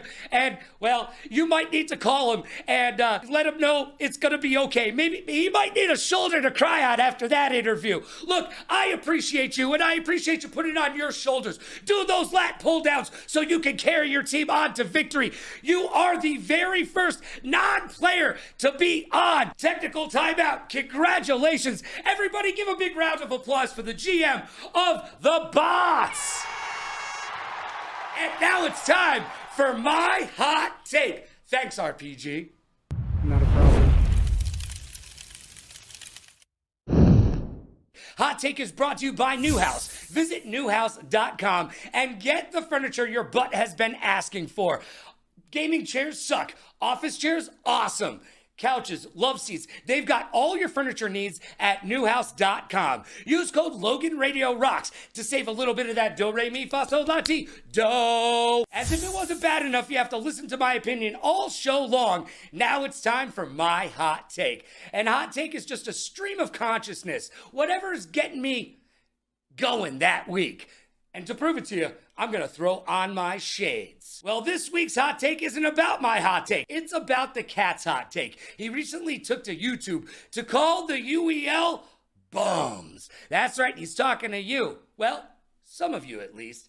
And you know what? The cat dropped the cat. And it was serious for a moment. This was from Damien. Yeah, that's right. He gave you the government name. Well, he said that there's a lot of whiners and complainers out there, and I get it. Rules are rules are rules, and you know what? You don't like rules. Well, too bad. You're getting paid to be a gamer, a pro gamer. You went from sitting in your mama's basement to getting out, touching some grass, and going playing video games in another room. But they're paying you to do it. Yes, you're getting paid to play, so you have to follow their rules. I get it. You're not going to be happy about everything, but to be Eeyore, oh, I don't like it here. Go someplace else. Can you go? Do you have an invitation to CDL? No. Do you have an invitation to the Overwatch League? No. Do you have an invitation to EVO? No. Do you have an invitation to any of the leagues? No, you don't. But you do have a home right here in the UEL. The U stands for you. Look, I was at a table recently talking about two different leagues, one the UEL and another league. And somebody said this other league would take over the UEL. And I said, no, it will not. And they said, why? I said, because a kid in Nigeria can't go into a building, sit down at a computer and try out for that league. That league is full of celebrities and pro gamers. But here at the UEL, we are for everybody. Even you can be a pro gamer. And that's right. Some of you are. But now, professional, lacking professionalism. If you want to complain, do it on your own time. Don't do it in a public forum, okay? Look, we all have things we don't like. Tough cookies. And stop making excuses. Excuses are like eyeballs. Everybody's got two. And I don't need them. And the league doesn't need to hear them either. All we want is for you to buckle down, get with the wheel, and understand where the UEL is at and become the best gamer you can. Look, I've said it every single week. There is a difference between pro gamers and end gamers. And if you know, now you know. Everything the cat said is dead on. And I give him props for being a leader of the league and being able to share his unfettered opinion with us. That was his hot take. And this one was mine. Sometimes I rhyme slow, sometimes I rhyme quick. And if you can't be good, be quick. Just like that, it's over. All said and done. B-1 stealth bomber over the head. You didn't even know we were there. But I thank you for being there right here on another great episode of Technical Timeout on the Ultimate Endgamers League YouTube. And you can check us out each and every single Wednesday right here at 9 p.m. Eastern. That's 6 p.m. Pacific. And don't worry, we're about to get turned up. Oh, it's about to get hype. This Thursday, Friday, Saturday, I will be joining the UEL broadcast. Get excited. Ooh, boy. They've never been on a ride like this before with a host who can rap and control the maestro and at the same time kick it all prime. But I'm going to turn it up to 11 and bring all the hype. So we will see you Thursday, Friday, Saturday, Sunday for all the hot UEL action. I can hardly wait.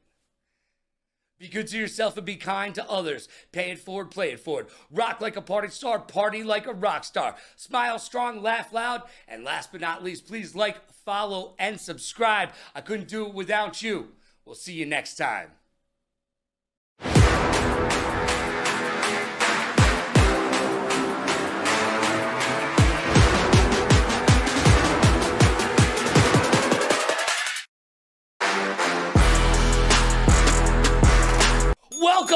Welcome to another fun-filled, fact-packed episode of Technical Timeout right here on the UEL's YouTube channel. Each and every single Wednesday night at 9 p.m. Eastern. That's 6 p.m. Pacific. Week 3 is done. The race for $1 million continues mañana. But we've got a lot to talk about.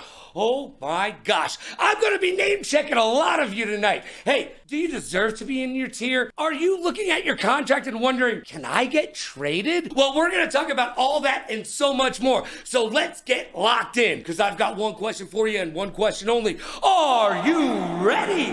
Because it's time to break forth the rhythm and the rhyme. And it is time to get down like a clown, like Charlie Brown, and turn that frown upside down. And it is time for the UEL to shine. So what do you say we get down to that UEL beatdown?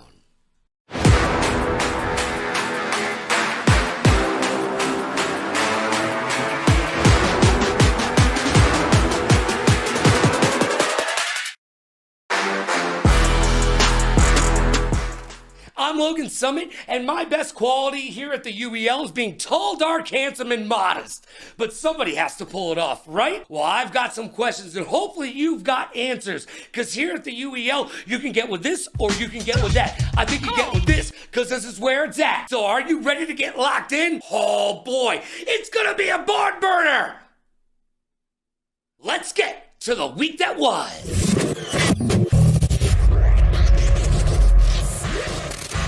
Life moves pretty fast, and if you don't stop and look around, you could miss it. Well, kids, do you like money? I know you do. Guess what? Roblox is in the news again. That's right, Roblox has announced its 6 billionth user. Yeah, it's true. Billion with a B. And guess what? They have been evaluated at over $40 billion. How crazy is that? Especially since 70% of their developers are in-game players that are being paid with in-game funds. Sounds like a child labor law issue to me. Is Roblox the new mafia? Just saying. The World Series of COD was right here in Viva Las Vegas this weekend, and the Falcons took home the trophy. But big ups to the second place COD Immunity team and my friend King Cryptix's roommate Unrational coming in second place and bringing home that $160,000 second place prize. Not bad for a day's worth of work playing some video games, right? And last but not least, the MTV VMAs happened this week. And guess what? Sabrina Carpenter kissed an alien on stage. Ooh, scary, right? But it made us think back to 2016 when Britney Spears kissed Christina Aguilera on stage. Sorry, I needed a moment.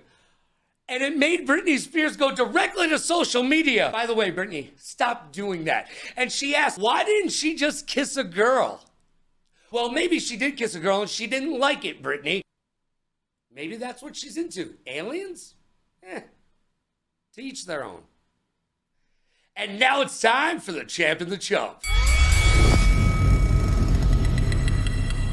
The Champ and the Chump is brought to you by G Fuel. Head on over to gfuel.com, use code Logan to save yourself a bunch of cash on all your G Fuel wants and needs. Trust me, you'll thank me in the morning. The champ this week has to be Dolo, going absolutely Dolomite on the competition in the finals and laying the smackdown that even The Rock would be proud of. And they gave a completely valid reason for avoiding Overwatch, and this is what they needed. We said that these lineups might need to be too perfect for them to find wins. Goodness! And the chump. Sad face. Has to go to the kitten, aka the cat. Oh my gosh. He says it was a button check issue that caused him to wreck at the end of the race. At the finish line in F1. I call shenanigans. That's a lie, Cat, and I'm calling you out on it right now. No button check issue. That was a time issue. You were playing with the clock. Bill Belichick would be proud, but you're a liar, liar, pants on fire. Tell me what you think in the comments. This is the one Cat blew through in the first lap to get that penalty. Now burn all the better. No. Oh my God! Oh! Whoa! And that was the best and the worst from the week that was. The champ and the chump. Now it's time for issues. And now it's time we talk in private because I've got some issues. And Issues is brought to you by Newer. Visit Newer.com today and use code Logan to save yourself 20% off of all your creator wants and needs. That's right, Newer.com. Use code Logan. Save yourself 20% off of all your pro gear at amateur pricing. Week 4 is upon us, and it's time we ask the tough questions. Is the fact that the league is going back into free agency after Season 9 deterring the teams from making trades within Season 9? Are they just trying to make it work? Well, a lot of the teams are saying that's what they're going to do this season. However, for the majority of the league, it ain't working. And it is time for some of these players to be looking at their contracts and looking for those clauses. And I ain't talking about St. Nick. Look, Shoguns, every single player on your roster should be quaking in their proverbial boots right now because none of you are safe. Yeah, Dolo, you look good during the finals, but none of you have a winning record. The Shoguns need a complete overhaul. I don't know if it's part of the culture that the team has created or if it's just a synergy that you are lacking within the chemistry and makeup of the squad. But something needs to happen, and it needs to happen now. Hollywood came out this week and said he is willing to trade Garto, his number 2. Well, Hollywood is the only one on the Blaze with a winning record, so the rest of you should be worried about your spots on the squad as well. The Blaze are looking better. However, the second half of their last game, they went 4-7, so there is some much needed improvement that they can still make. Now let's go a little bit crazy and talk about Psycho. Psycho is 8-14 on the season, and the last game he went 5-7 with the second worst record on the team, right behind a reserve player. Are you a real tier 2 or not? Inquiring minds want to know. You should be looking at your contract right now because if I'm standing where you're standing, I may be looking at apartments in other cities. The Cyclones will have to make that decision on their own. But speaking of Cyclones trades, the Cyclones keep telling us that they definitely got the better of the Silver trade. But from where I'm standing, Silver may not have been a golden trade. He has progressed outside of some fighting games, but his record is still trash. So has Hollywood proven to be an alchemist and trading in Silver to grab some gold in the future down the road? It certainly looks so. Silver and the Cyclones, the better of that trade? I don't think so. So the question still remains, who is the worst team in the league? Is it the Wolves? Is it the Shoguns? Maybe even the Paladins? But a lot of the teams in the leagues have not cemented their legacy for this season yet. There are moves that can be made, and moves you need to make. Don't start thinking about next season until season 9 is over. Yes, it's always good to have an eye down the road, but season 9 is here and only 20% of it is gone. We've still got 80% of the season to play. There's money to be made, baby. Are a lot of the teams just giving back to their players because this year is a money year? It certainly seems so, and that is a losing mentality. That is not a winner Mamba mentality. Speaking of non-winner mentalities, the Wolves have been rumored to not be practicing Lumina Rush. There's 33 games on the wheel. You are expected to know all of them. And guess what, Wolves? The new update just dropped. So why don't you pick up the sticks, the mouse and key, and get to practicing? Because you're going to need a lot of practice if you hope to pull this season out of the gutter. And like the great John Wooden once said, perfect practice makes perfect. You got to sit down and put in the time. Well, it looks like Lockdown took a cue from me, pulled down his magic 8-ball, and made some predictions. He happened to be right. DZ announced this week that he has stepped back from playing and took on a full-time coaching role. Good job, Lockdown. And the Cat, your current MVP and the 3-time defending champion, has come out and said some of the teams that are struggling with the 1 through 7 tiers should maybe knock it down to 5 like they did in the Season 8 finals. Easier said than done, Cat. Not everybody has the Reaper squad behind him. Also, I don't know who's in charge of catering over there in the UEL, but I gotta tell you this. The Ghosts look like they had the itis coming out of the half the other day. So next time, why don't you break out the orange slices, Mom? And each and every single week that the Reapers play, Cutters cuts somebody down. He is the Larry Bird of the league. He gets the gold star in trash talking, and this week was just like every other week. He said Carnage is garbage in Fortnite, and he called him a nerd after him did their part in Lumina Rush. Cutters, keep doing you. And now Flying Kittens, aka Stars. Let's have a talk. I need you to settle down. I love your enthusiasm, absolutely adore it, but you need to settle down a little bit and get locked in and focus up. You are not the Cat. Do not stand before the game is over. The Cat does that. It's not necessarily something you want to emulate, okay? Keep your seat planted until you have won. And also, button check works both ways. You need to talk to the game master and make sure button check has not been called. I hope you do not make that mistake again. What did you learn? All right, I'm always talking trash about players. You know what? Let's talk about some good things that have happened in the league. Well, it depends on which side you're standing on. But let's talk about some uplifting league information. Hydro was able to take Pip-Boy in Street Fighter 6, even though Pip is a master level player. Way to go, Hydro. Gurren swept at Tekken. That was awesome. If you were there, oh, you could cut the electricity in the air. And Chicken Tech went 1v4 in Rainbow Six Siege to secure a win. It was downright dirty, like Shaquille O'Neal on flip-flops. Yo, Chris G looked really good racing in CTR, and he came in first place, and then he told the crowd, hey, that was my first time playing. Well, hopefully it won't be your last. I love the fact that Chris G is taking to the league and taking it seriously. If you watch any of his streams, he is practicing a lot of the wheel.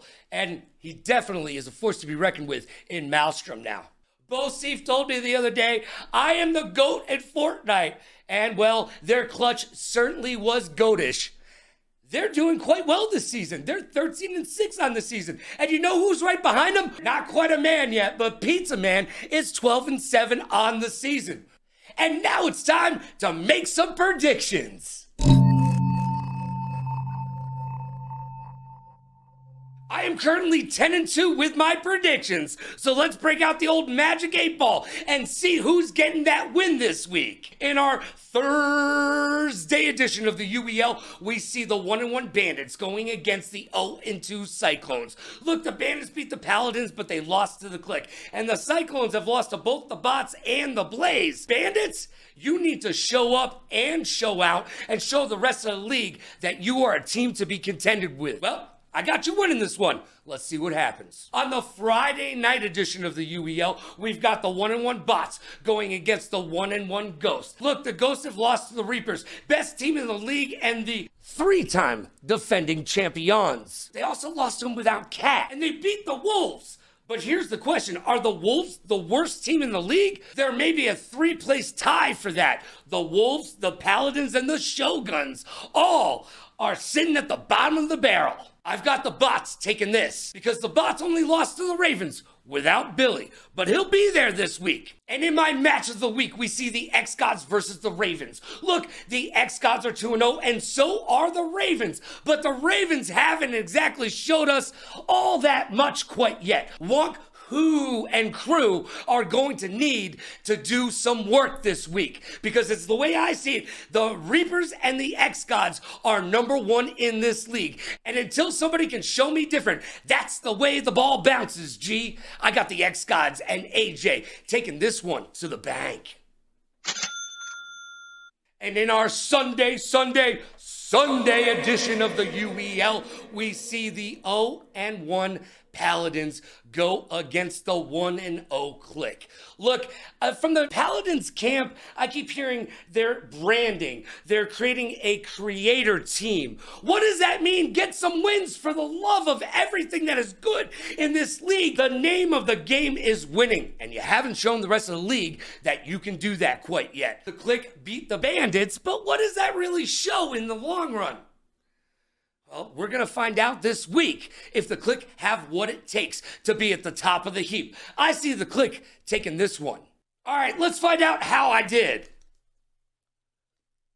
Most likely to what? Most likely to be tall, dark, handsome, and modest? I already won that battle. And now it's time for 5 questions. And now it's time for 5 questions. Look, I've got questions, and hopefully you've got answers. Our guest this week is none other than the Tier 1 from the Click. It's my friend, your friend, and the league's friend. It is Chicken Tech. Yo, what's up? Thank you so much for being here. I appreciate you. Let's jump right in. As the Tier 1 on your team, what do you need to do better to get your team back to those winning ways? Honestly, like the scoreboard had a big gap, but it like a lot of the games were really close. Like for example, the finals, right? Like we had it at like 95% to victory, and then they was able to bring it back, but we just couldn't retake.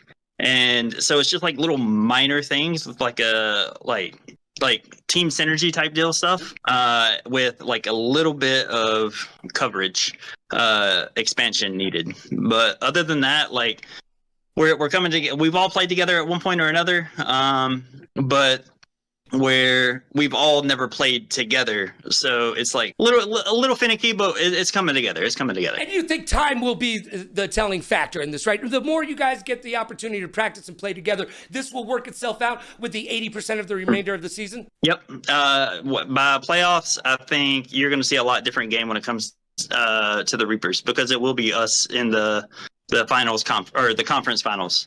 Strong statement. We'll be watching. I love it. I love that. Yes, let the Reapers know that they're not just sitting up there all high and mighty without any competition below, because I know you guys are chomping at the heels. Now, question number 2. What is your favorite anime? My favorite anime happens to be Cowboy Bebop, and my favorite movie is Ninja Scroll. Where do you fall in line? Cowboy Bebop for sure that will always be my favorite. Like 100% hands down, like that'll never change. Close second is Naruto. Ooh. My friend Merc Anthony would like to sit down and watch how many thousands of episodes of that? Man, there's too many episodes in anime. You can literally watch some of these for the rest of your life and not finish them. It's absolutely insane. Question number 3. There is a rumor around the league that you have a no trade clause and a tier 1 exclusivity clause built into your contract. Is there any truth to that rumor, or are you really good at negotiation? So I used to have a no trade clause. Okay. But with this season, I don't see me getting traded. And even if I do have the exclusivity tier 1 within the contract. So if I do get traded, I'm still at tier 1 because I know what my value is. And that's kind of my goal, is to bring everybody else on the team to bring their value up as well. And so everybody, if they want to go somewhere else, if they want to stay together, whatever, everybody's in a better spot all around. It's so very important to know your worth. That's why there's managers and agents, and because it's so very hard to negotiate for yourself. So I commend you on any clauses that you're able to fit into your contract. I may have to give you a call sometime. Hey man, a line's always open. I appreciate that, but I'm like West Coast, baby. I could call you at like 2 a.m. Anyways, we'll save that for another night. All right, here we go. I think the kids would say pause on that. I think so. Anyways, question number 4. Living or dead, you can have dinner with any celebrity. Which one are you breaking bread with? It's definitely got to be Leonardo DiCaprio. He just seems like a really peculiar individual. Leo. Well, I got to tell you, I met him when he was younger. He used to hang out with an actor friend of mine in New York City, Andrew Davoli, who got capped in the middle of the street on The Sopranos season 4. Go check it out. But I got to meet Leo, and I'll have you know, he is just as weird as you hope he is. Yeah, actors and actresses are a little loopy. Imagine having to watch yourself on screen every day. I go bonkers. Now imagine how they feel. Yeah, I'm sorry to a little bit. Not as much as them, but it's coming there. All right. Question number 5. There's a rumor around the league that you did not play in the finals last season because of nerves. Now, I am a huge proponent of the fact that we do not talk enough about the mental game of esports. So, part 2 of this. Was it indeed nerves? And if so, how did you overcome that? Let's try to make this a learning experience for the rest of the league. So it wasn't nerves. That was not it at all. I don't really get nervous when I play, but that's not the reason for me sitting out. I would say like the main reason is like on paper, it didn't make sense for me to go in because where I was at, if the team started doing a little bit more work on the games that I was good at, they should have been able to secure those. And then having that other person in just gave a little extra oomph to all the other games. And that was kind of the idea, but things happen. They got it. GG's to the Reapers.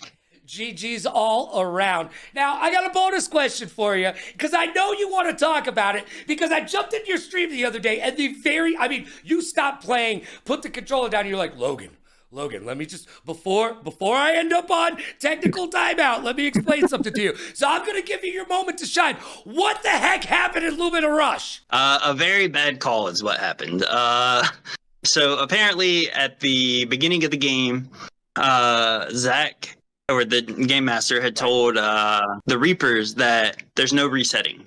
But nobody on our team was told that at all, and it's not in the rules at all. It's been fixed now, though. So, like, resetting is still allowed. Okay. But just for our game, it's one of those situations. It sucks. What are you going to do about it? Just hopefully it don't happen again. Yeah, this is one of those where I always ask, what did you learn? Yep. All right. Well, and because of that, I would have had a positive record, by the way, if it wasn't for that.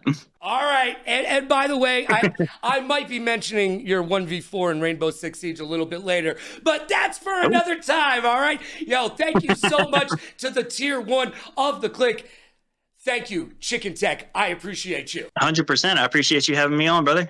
And now it's time to find out who we're going to blame. The blame game, baby!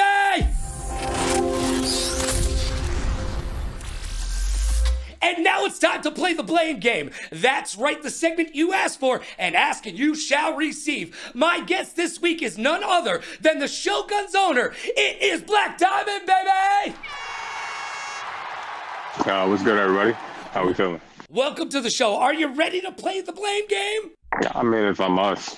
I get it. I know if I was sitting in your seat, the hot seat, if you will, I would have trepidations as well. Let's get into it. Look, as the owner of the Shoguns, I have to ask you, it has been a lackluster start to the season. There is a lot of talk around the league about trades here, trades there, or do you just wait for free agency at the end of the season and try to make it work within the season? Hollywood says Kara shouldn't even be playing.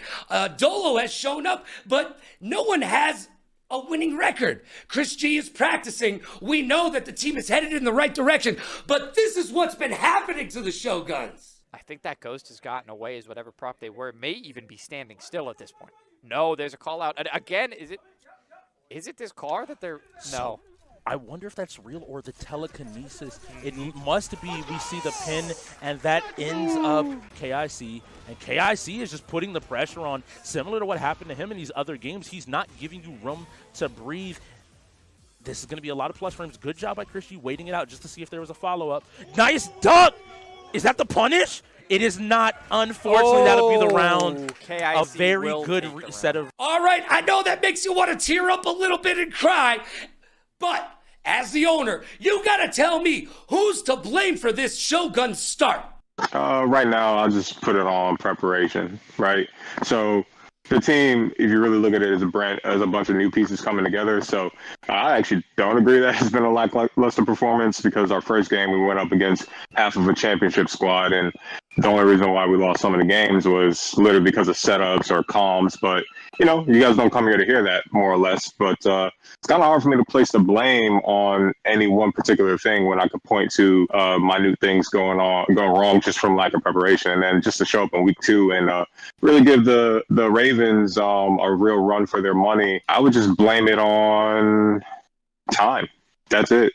It's the Shogun's era. It's coming soon. So I really don't care what people around the league say. Yep.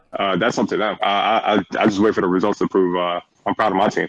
Well, you know what? So, look, we're only 20% into the season. We've got 80% of the season left to go. So, the growing pains that you're having will work themselves out as the team gets to practice, develop chemistry, and get that synergistic collaboration that they need to have to be successful. You think that will just naturally come throughout the season? Absolutely. My team is full of very strong-willed people.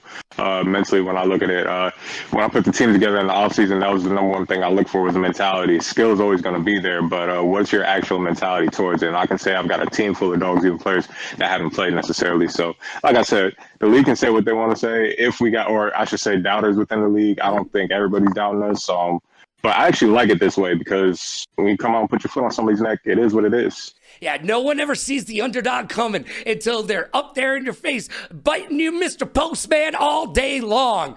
But I have to ask you, if you're saying preparation is the main problem, then My other question is coaching have something to do with that? Or is it just sitting down with the team and getting them to the point that they need to be comfortable with each other? No, I don't think it's any of that. I think distance is the problem. We got players that are traveling in. Obviously, Chris G from Vegas. We got two players that are traveling 2 hours south of the venue, give or take. So the time to come into the venue and actually prepare was our first game. Once we knocked out those issues, we showed everybody that we can play.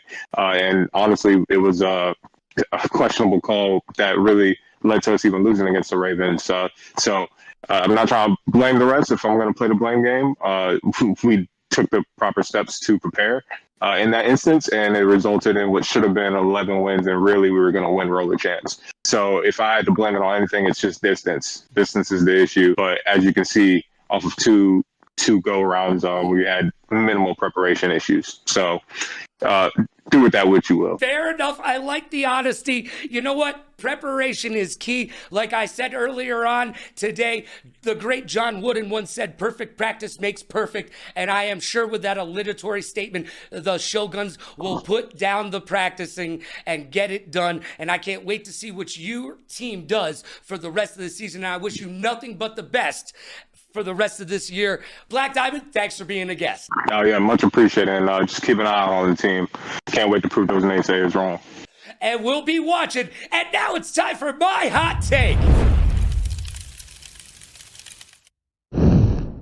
And Hot Take is brought to you by Newhouse. That's right, visit newhouse.com today. Use code LoganRadioRocks to save yourself tons of cash on all that furniture your butt has been asking you for. The holidays are right around the corner. Go to newhouse.com right now and get yourself that sweet, sweet, sweet furniture that you've always wanted. Use code LoganRadioRocks. Each week on Hot Take, I give you my opinion. And I know you're thinking, would you be quiet already? Well, I would love for you to tell me to shut up, but the league hasn't done it quite yet. I cannot believe that we're heading into week 4, and I still have to talk about button check, button check, button check, setups, and you know what? A lot of come on already. Week 4, LG Skater Girl, no button check, come on. Hydro leaving StarCraft open during Overwatch 2? Come on. Blue saying, wait till I start practicing these games? It's week 4. When are you going to start practicing? Please. First of all, don't ever say that out loud. Don't let the rest of the league know. But also, start practicing. The Wolves didn't turn in a lineup. Look, you're arguably the worst team in the league. How do you get off not turning in a lineup? That almost proves that you are absolutely the bottom of the barrel. Bo Seif and Psycho, let's talk. How are you going to pick the same car in Forza? How is that a thing? You're on the same team. Just look and say, hey, what car you got, bro? Oh, okay. And then pick another one. Communication is key. And the Reapers and the Blaze got caught practicing before the game?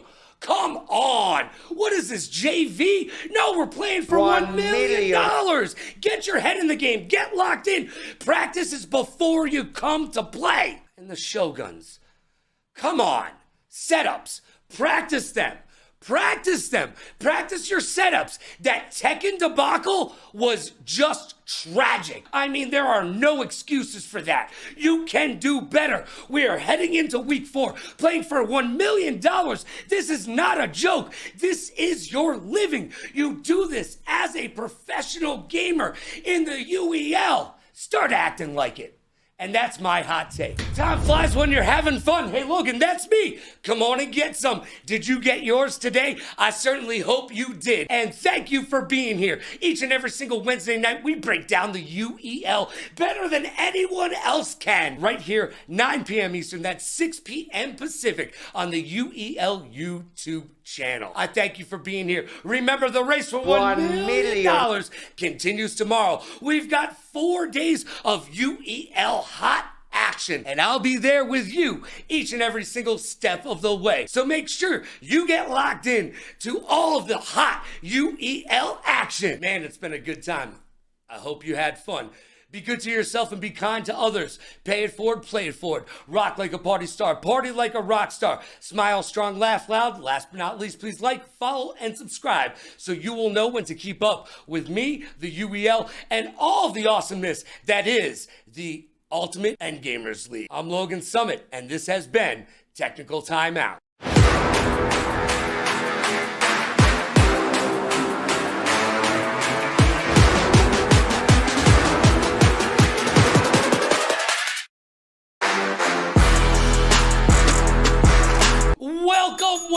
Welcome to another episode of your mom's favorite esports talk show, Technical Timeout, right here on the Ultimate Endgamers League YouTube channel. Each and every single Wednesday night at 6 p.m. Pacific, that is 9 p.m. Eastern. And boy, did we have an amazing week of games. We have moved beyond the blowout meta and into the down and dirty UEL Season 9 action, like a party at Pigpen's house. And like a bad Steven Seagal movie, no one in the UEL is willing to back down, and the competition is rising to the occasion with throat punches and groin kicks for everyone to enjoy. And as a fan of the league, I am enjoying it. Like a kid taking off his training wheels for the first time and bolted down the driveway to freedom and neighborhood supremacy.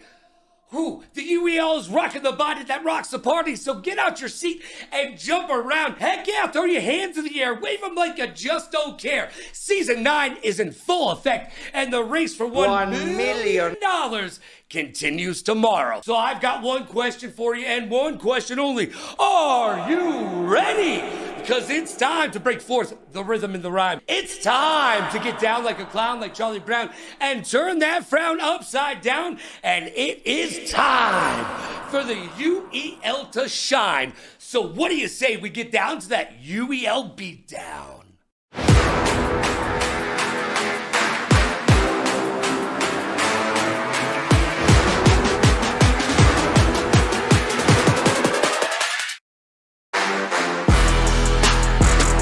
Logan Summit, and I believe one bottle of baby oil is sufficient. This week we will discuss the fact that I am 14-2 in my Season 9 picks, not too shabby, and the competition in the UEL has stiffened. No trades, no problem, but someone has been practicing, and it finally feels like we're playing for $1 million. You're locked in, I'm locked in. Let's get locked in and turn this up to 11, because it's time for the week that was.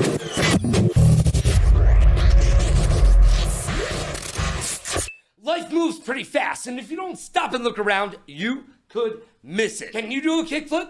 Tony Hawk can, and Activision is about to flip back into one of the best sport games of all existence. Tony Hawk and Activision have announced they are back into continuing one of pop culture's video game zeitgeist. Pro Skater is back, baby! The partnership will continue with another radiation that promises more tricks, spills, and of course a killer soundtrack. By the way, being a content creator these days certainly has its perks. Between hot twing your way into a podcast supremacy or becoming the next celebrity boxer, you can certainly make your way in the world today. Now you can add video game company co-owner to that list of things you can accomplish. That's right, Amaranth. Yes, Amaranth has been made an owner of Wild Card Gaming. Okay. Let's not forget, she makes an average of $10,000 at night sleeping on stream. So this may be a little bit more work than she's accustomed to. No, Diddy, pause. This week, federal authorities seized over 1,000 bottles of baby oil from Diddy's homes in NYC and Miami. Tell me, these babies made that oil? Isn't that how we got into this problem in the first place? And now it's time for the champ and the chump.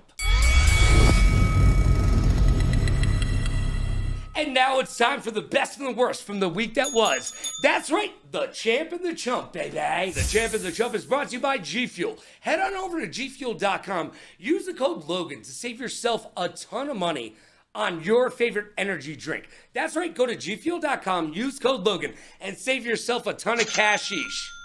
You'll thank me. And this week's champ is none other than Elise. our Chief Wellness Officer right here at the UEL.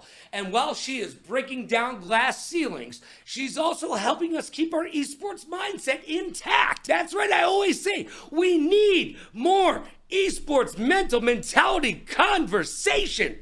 And Elise is helping us get it done right here at the UEL. And again, right, it's the whole thing. It's the game that you're in, but then the environment that you're in and the different personalities. Like, you have to be able to tune it out or be able to feed off of it. Again, depending on what game we're playing, depending on where we are in the game, depending on where we are on the board. It's just a lot of moving parts that become seamlessly together to create this environment. And now it's time for our sad face. Oh, Billy the Goat doesn't live up to his name. He lost to Connor and Tekken. Coming in with the king. Yeah, I mean, Billy's still on that victor, but hopefully Connor might be able to get up to something with that grab. Connor's going to come in here and show Connor what he's got. goes crazy and takes takes out Billy. Connor was 16-7 on the day, whereas Billy did prove to be a true tier 1 at 8-2. But Billy, I need you to live up to the GOAT moniker, baby! And now it's time we should talk in private, because I've got some issues. And Issues is brought to you by Newer. Go to Newer.com right now and use code Logan to save yourself up to 20% off all your creator needs and wants. It's pro gear at amateur pricing. My entire studio is built from Newer, and yours should be too. First, what a week. Now it feels like we're playing for $1 million. We've had 6 straight games within a 4-point spread, and I am 14-2 in my picks this season. Not too shabby. The Bandits went on an 8-1 run to end the match versus the Cyclones, while the Cyclones forfeited Rainbow Six really late in the game. They couldn't get the setup, and I am sick and tired of talking about setups. It's week 5 already. Bosif continues to carry the team at 19-11, with Jury doing their part at 23-12. Pizza, not quite a man yet, contributing strongly at 19-11, even though his team has been heard saying he is not pulling his weight. Is he going to be made a scapegoat for a trade this season? We'll find out. Lucci at 12-6 may be the most improved player candidate on his team. After tying it up at 7-7, the bots explode with a 5-1 run to beat the Ghost. While Spicy was not hot, 16-7, well below a T1 expectation, and Hydro, a team worse, 13-19. Is Billy in the MVP conversation at 15-5? I think so. Mordecai, 19-10, went 5-0 in fighting games against the Ghost, and the bots won strategy and fighting games a combined 8-1. So we know where they are strong like the bull. Are the X-Gods a shoo-in for the South Conference Championship? They're the last unbeaten team in the conference and the second best team in the league behind your returning champions, the Reapers. X-Gods won shooting and strategy, a combined 8-2. Josh Backwards went 10-2 in the match as a rookie, and KIC at 19-16 is underperforming, has a worse win rate than the team average. While on the flip side of that coin, the X-Gods have 5 players in the top 10 in the league overall records. The other 5, all Reapers. So the question is, who are the Paladins? Are they the team that went 7-14 against the Bandits? Or are they the 13-14 team that played the Click? They look like they could be a playoff team against the Click, but they let the opportunity slip away.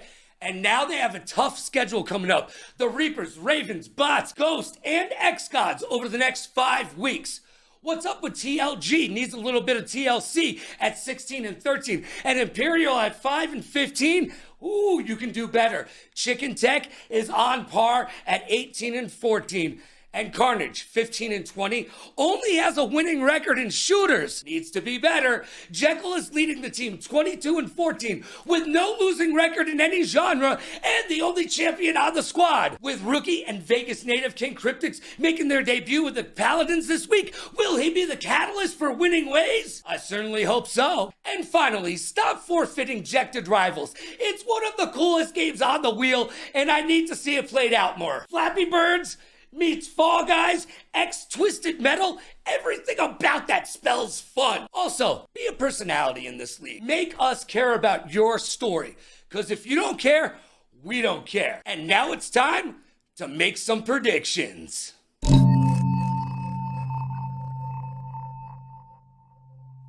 I am currently 14-2 in my predictions, and I'm just saying, if we had gambling in the UEL, you'd be making bank. On the Thursday edition of the UEL, we will see the Blaze take on the Bots. And if this season is telling us anything, I gotta be honest with you, the Blaze might be called the Summits at the end of this year. I got the Bots and Billy taking this one to the bank. We'll see you on January 18th, Hollywood. And on Friday, we've got the 0-3 Cyclones taking on AJ and the X-Gods. And if you are where I'm standing, the X-Gods are the number 2 team in this league, no doubt, right behind the Reapers, your defending champions. So, Cyclones, you got your work cut out for you. Have fun with that. Unless there's a natural disaster, you don't have this. On Saturday, another 0-3 team, the Shoguns, take on the Bandits. And some folks over at Inside the Wheel feel like the Shoguns could see their first win of the season. However, that's not the case. But mark it down on your calendars, kids. December 7th sees the 0-3 Shoguns go against the 0-3 Cyclones. And at the end of that battle, somebody will have a win. And on the Sunday edition of the UEL, we see the 3-time defending champions against the Paladins. They are 0-2 right now, and even with rookie sensation King Cryptix coming into the mix and making his appearance in the UEL studio for the first time, I don't think the Paladins have what it takes to beat the defending champions. The Reapers still have to show us that they are not the best team in the league. But they are. Yeah. Now let's check it on the Magic 8 Ball and see how we did. Signs point to yes. Sounds like my dating history. And now it's time for 5 questions. I've got questions and hopefully you've got answers. It's time for 5 questions.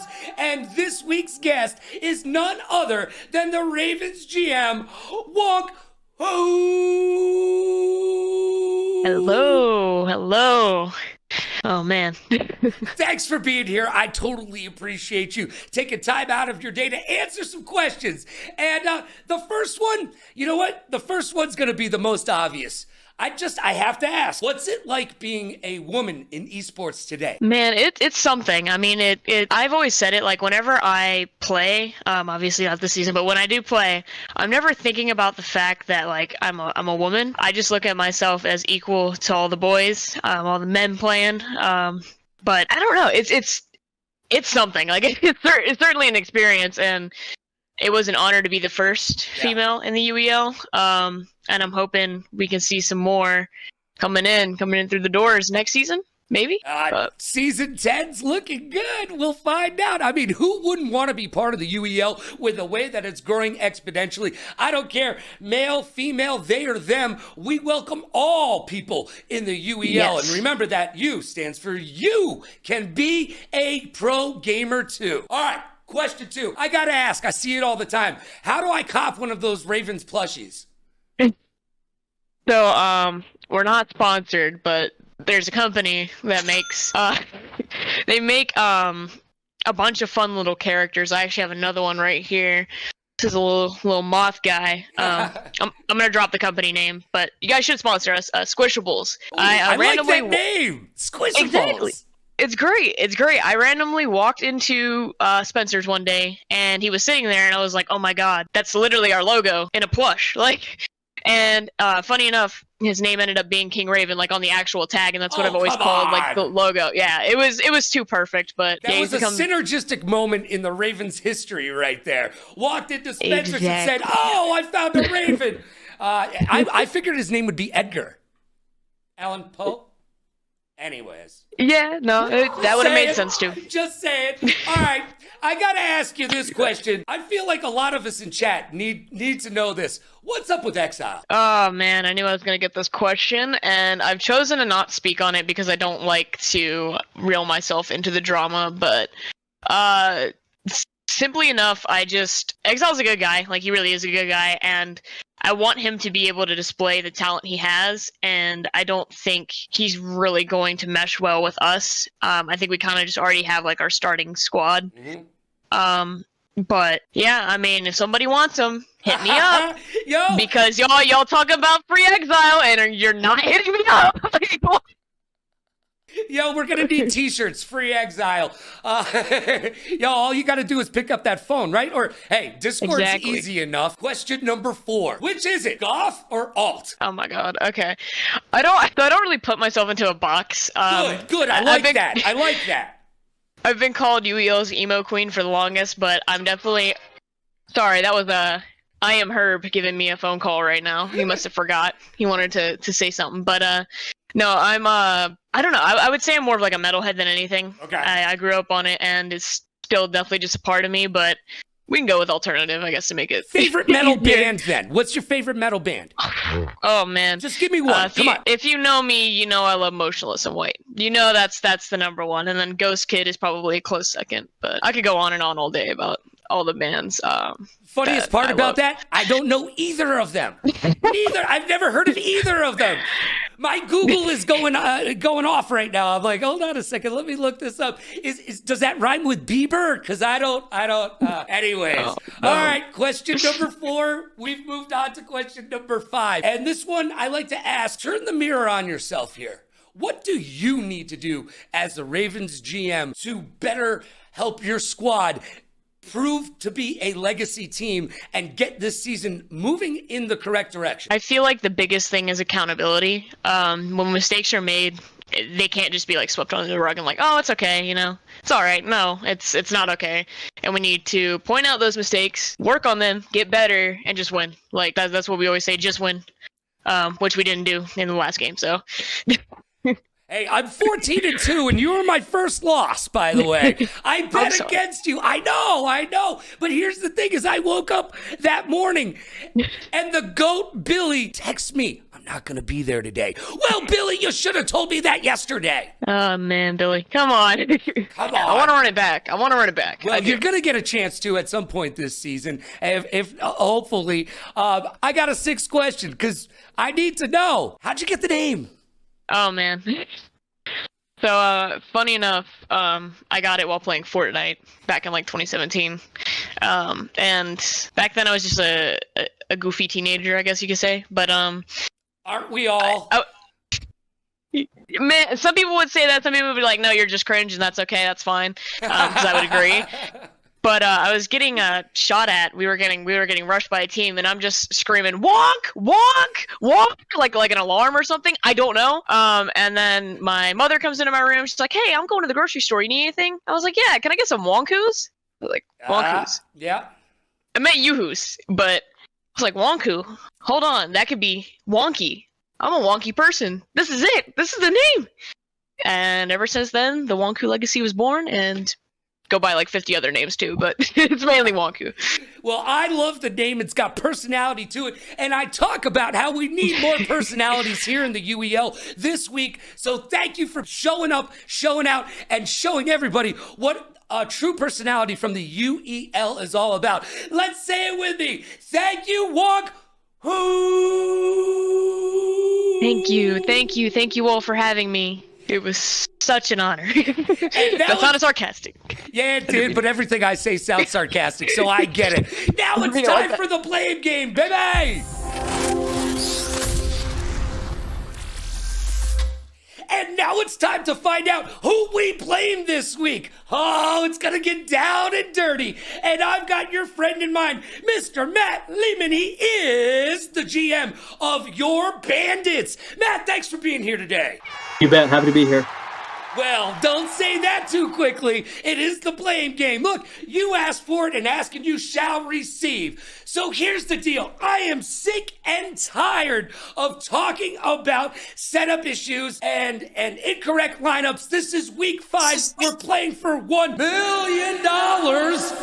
Oh, man, you know what? Just show me the clip. Heading into StarCraft, or rather not heading into StarCraft, because the Bandits are going to hand that one over to the Cyclones. Slow the bleeding, but we actually are going to get a forfeit from the Bandits, surprisingly, just extending that lead. Matt, that's got to tug at your heartstrings. Maybe even make a little tear come to the side of your eye. Now, you cannot blame yourself, but as the GM, who do you blame for this nonsense? I mean, it's tough because I've got my guys doing multiple roles. I'm a GM that's away. I'm not there. So I've got my guys juggling things. One of my guys recommended bringing someone that's not part of the Tier 7 to join. And we didn't really follow up on that. We said no. And so because of that, Jury and Scarlet, they got overwhelmed. And so we're looking to fix it. But it's a matter of they are doing their job as Tier 1 and Tier 2, but having to take over from me. So if I had to blame them, it would be them because they put in the lineup, but I was the one that put them in that situation. You know what? Each and every single week, everybody always wants to blame themselves, and I get that. Accountability is key here in the UEL, so I love that you're trying to look out for your guys and you want to throw a block for them, but at the end of the day, Jury and Scarlet, Tier 1, Tier 2 respectively, it's your fault. And Matt, thank you so much for being on the blame game. All right. Thanks, Logan. Hey, now it's time for my hot take. And Hot Take is brought to you by Newhouse. Go to newhouse.com right now and use code LoganRadioRocks to save yourself tons of cashish on all the furniture that you want. Trust me, you don't want a gaming chair. You need an office chair. Sit like a boss. You think Bill Gates sits in a gaming chair? Nah, I don't think so. All right, each and every single week on Hot Take, I give you my unfettered opinion, and just to prove to you that it's just a stream of consciousness, I throw on the shades. Now, I've been meaning to tell you about a story for a few weeks. I was walking down the strip, rocking some Vans sneakers, and I heard a group of kids walk by me and snicker to themselves, look at that old guy trying to be cool wearing Vans. Look! Vans are 45 years old, so you're welcome. I gave you Vans. The generation before you gave us Uggs, which are short for ugly, and your generation gave us Crocs, which are just a crock of... So you know what? Understand that styles come back and forth, and you need to know those Converse All-Stars you're wearing? Yep. You're welcome for those as well. And you know what? At 46 years old, I have done a lot and accomplished a lot. So you should probably look both ways before you cross the street.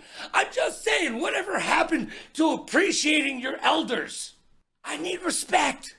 And you need to respect the awesome style that I brought forth. Now, I'm sorry for the whole trucker cap thing in the early 2000s. That's on me as well. But Vans, Converse One Stars, you're welcome. And that's my hot take. We did it like this, we did it like that, we did it with a wiffle ball bat. So I'm on the run, the cops got my gun, and right about now, I know you had some fun.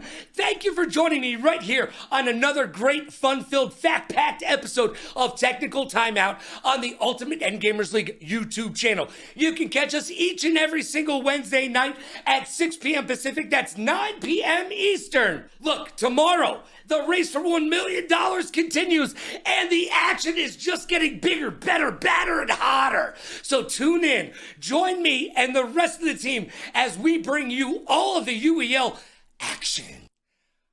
Be good to yourself and be kind to others. Pay it forward, play it forward. Rock like a party star, party like a rock star. Smile strong, laugh loud, and last but not least, please like, follow, and subscribe so you will know when I will be live once again, giving you the Ultimate Endgamers League inside scoop. I'm Logan Summit, and it's been my pleasure to hang out with you. Take care of yourself, and if you can't be good, be quick.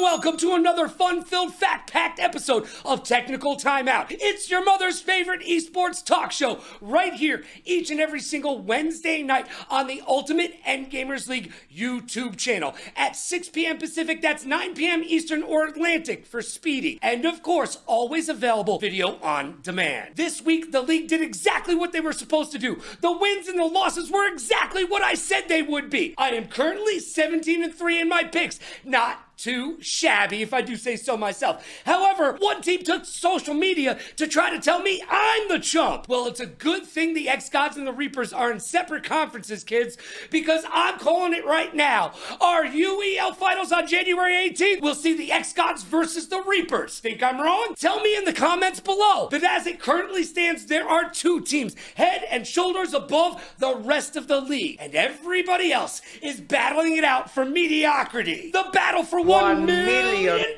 continues mañana as season 9 is in full effect. So I got one question for you and one question only. Are you ready? Because it's time to break forth the rhythm and the rhyme. It's time to get down like a clown like Charlie Brown and turn your frown upside down. And it is time for the UEL to shine. So let's get down to that UEL beatdown.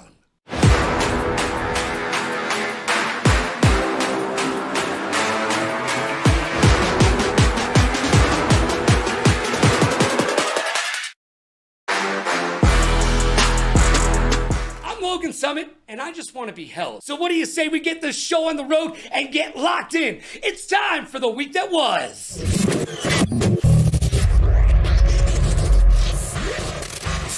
Life moves pretty fast, and if you don't stop and look around, you could miss it. Newly reformed rock act Linkin Park will perform the 2024 League of Legends World Championship Anthem, and that's after a 7-year hiatus. That's right, they got the band back together after the death of frontman Chester Bennington. Linkin Park have recently announced the addition of Emily Armstrong as their frontwoman. Unfortunately, social media reminded us that she supported Danny Masterson. Yeah, you know, that guy from the 70s show who was in prison for the rest of his life with Ron Jeremy? Yeah, that guy. But in the end, it doesn't matter. Mortal Kombat 1 Chaos Reigns, which is a story campaign that offers new additions to the MK1 roster, including Sector, Noob Saibot, and Cyrax. The new campaign was released September 24th, and it also features Ghostface, the T-1000 Terminator, and Conan the Barbarian. Guess what, kids? Get excited, because Animality finishing moves are for everybody. Yeah, get your animal on. Andre 3000 is one of the greatest rappers to ever grace a microphone and one half of the Grammy-winning rap group Outkast. However, he put down the mic as he says he can't rap about colonoscopies. I beg to differ, but he hasn't stopped making music and touring. Nope, he dropped New Blue Sun, a spiritual jazz album in which Andre plays the flute. The flute? Who plays the flute? No one wants to see that except for Jethro Tull. So pick up a mic and shake it like a Polaroid picture on stage. Plus, there was this one time at band camp. Just saying. And now it's time for the champ and the chump.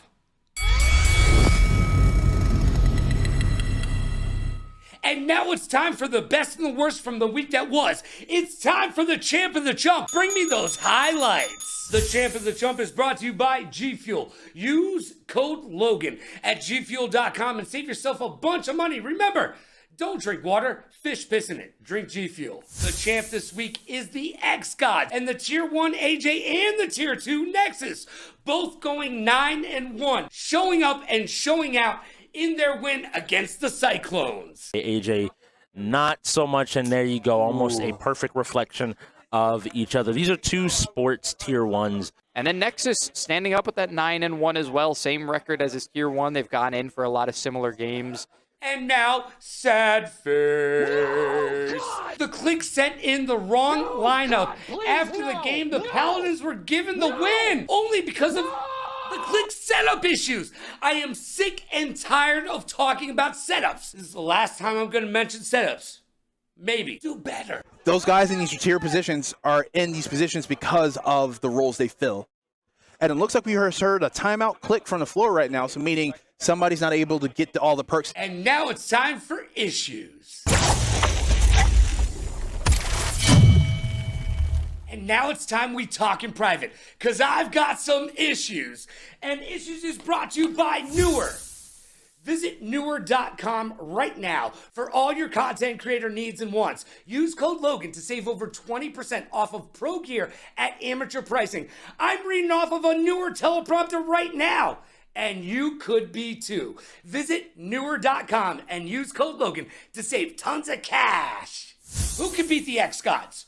Or the Reapers? That's the question. We are halfway through the season with a big-time playoff bonus. That's $5,300 to play video games. What are you going to do to secure your cut of that do, re, mi, fa, sol, la, ti, do? I think some trades might be in order. Do the Ravens and the Bots have a trade between KIC for La Bamba? Just saying, it might solve some problems. Do the Blaze need to trade Elgato for a fighter or maybe even Jekyll? Hollywood has alluded to the fact that he'd be willing to look into a trade for Elgato. So your days might be numbered, my friend. Showing up late, button check setups, the incorrect lineups, oh my! The Click, Bots, Blaze, and the Paladins, you need to get locked in. Brosif, bro. NCAA, what happened? I haven't seen that many interceptions since Brett Favre retired. Yes, he holds the interception record. That's a more you know moment, kids. On the flip side, the Bandits blocked a field goal, and you don't see that every day. Dictator Chicken had Skullgirl issues. Sin wants to be Racer of the Year, and then DNFs in Forza? Come on, man! Boar was a detriment to his team once again with some unfriendly fire in Fortnite. Watch those guns, kids. Chris G got beat in Dragon Ball Fighters and blamed his controller. Button check? Maybe. Cat called Cutters a bot in a Valorant practice. Is there dissension in the ranks on the Reapers? Nah, they're just winning. Aspect went 13-0. Congratulations. Asajj, aka Josh Backwards, is making a bid for MVP at 37-6, and his duck season in the Rookie of the Year contention at 25-21. Well, we shall see. X-Ray managed to beat Silver in Street Fighter 6. Does anyone still think that was a good trade? And if you were paying attention, the Bots played a new strategy in Ragnarok, and it worked. Changing the meta, Billy. Love it. And finally, let's talk about the Paladins. Michigan FF their way into giving me my third loss of the season. Did I mention I'm 18-3?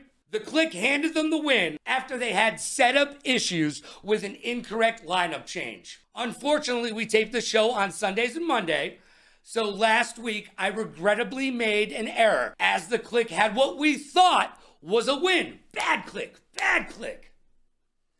However, both Paladin owners took to social media to call me out. By the way, who talks trash on LinkedIn?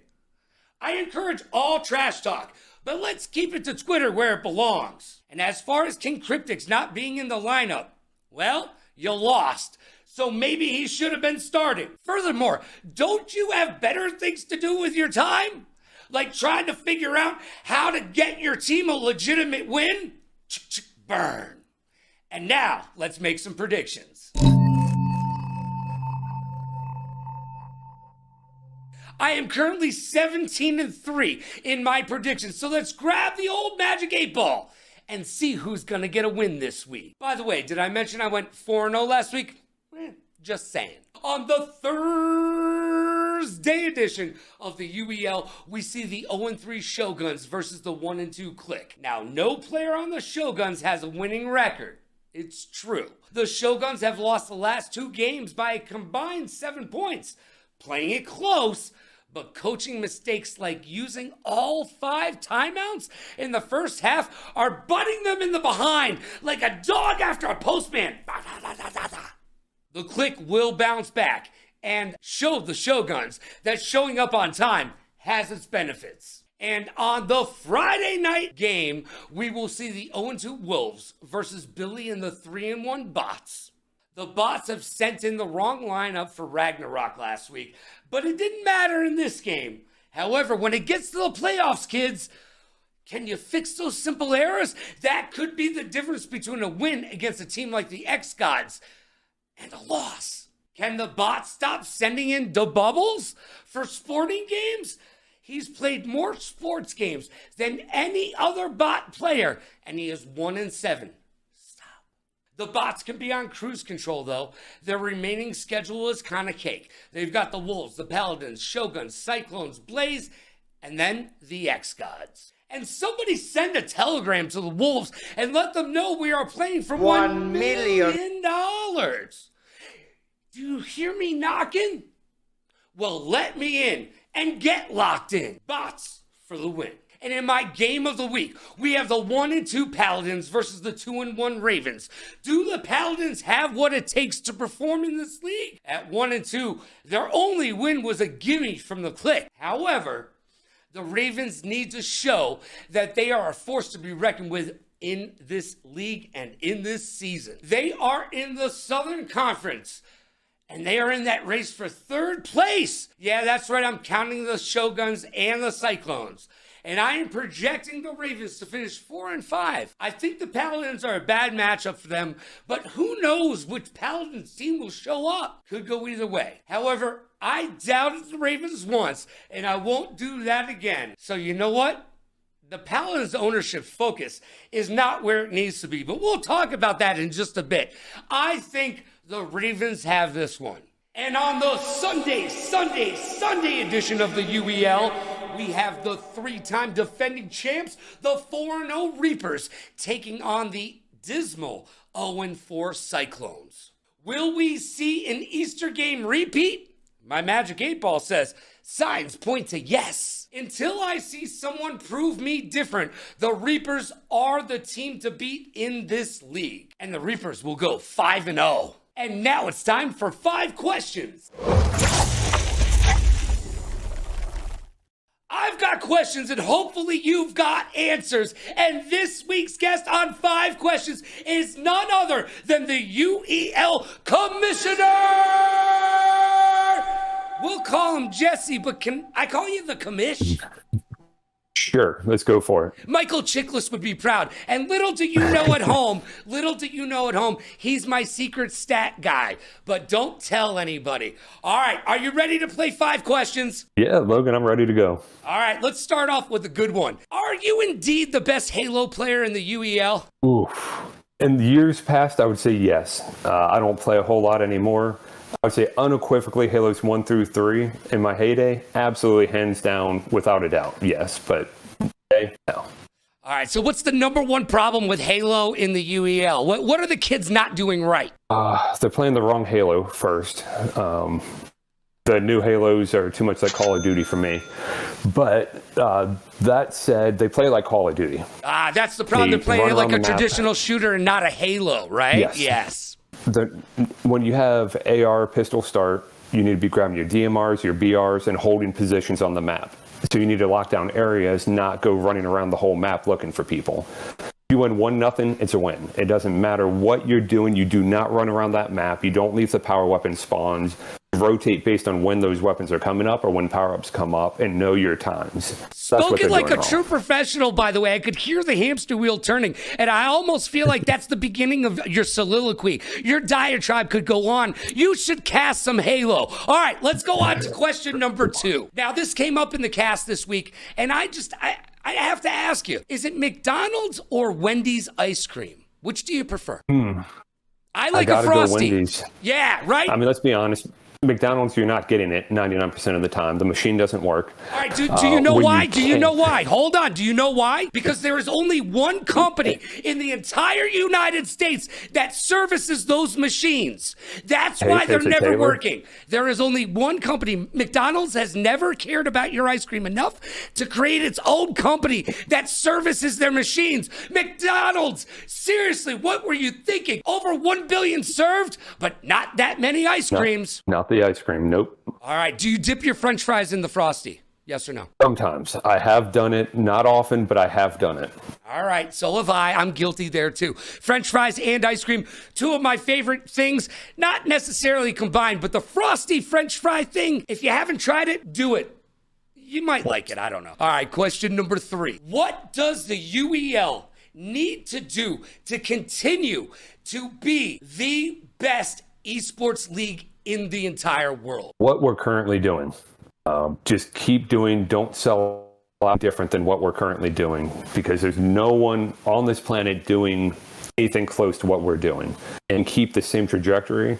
There's no one else that can come anywhere close. So our biggest enemy right now would be ourselves. So really, it's a matter of staying with the status quo.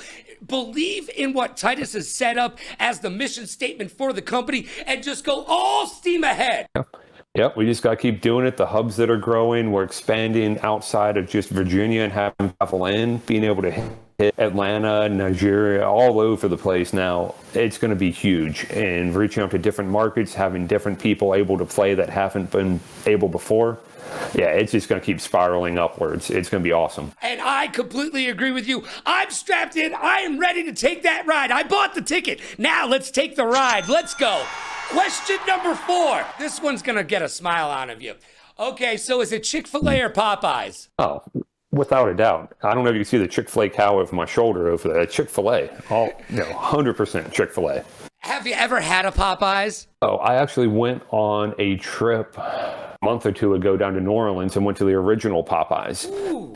And did get a sandwich there and just see what we had. And yep, I'm still sticking with Chick-fil-A. All right, but that's the one Elmer Lagasse started down there, right? The Popeyes that he started. No, he didn't say. No, he's a 5-star chef. He's never touched a Popeyes except probably in the bathroom while he was crying himself, right? Like you could just see an executive chef just sitting there going, "Why am I eating this?" All right, question number 5. We all ask that question, don't we, Logan? Yo, I can't even eat fast food anymore.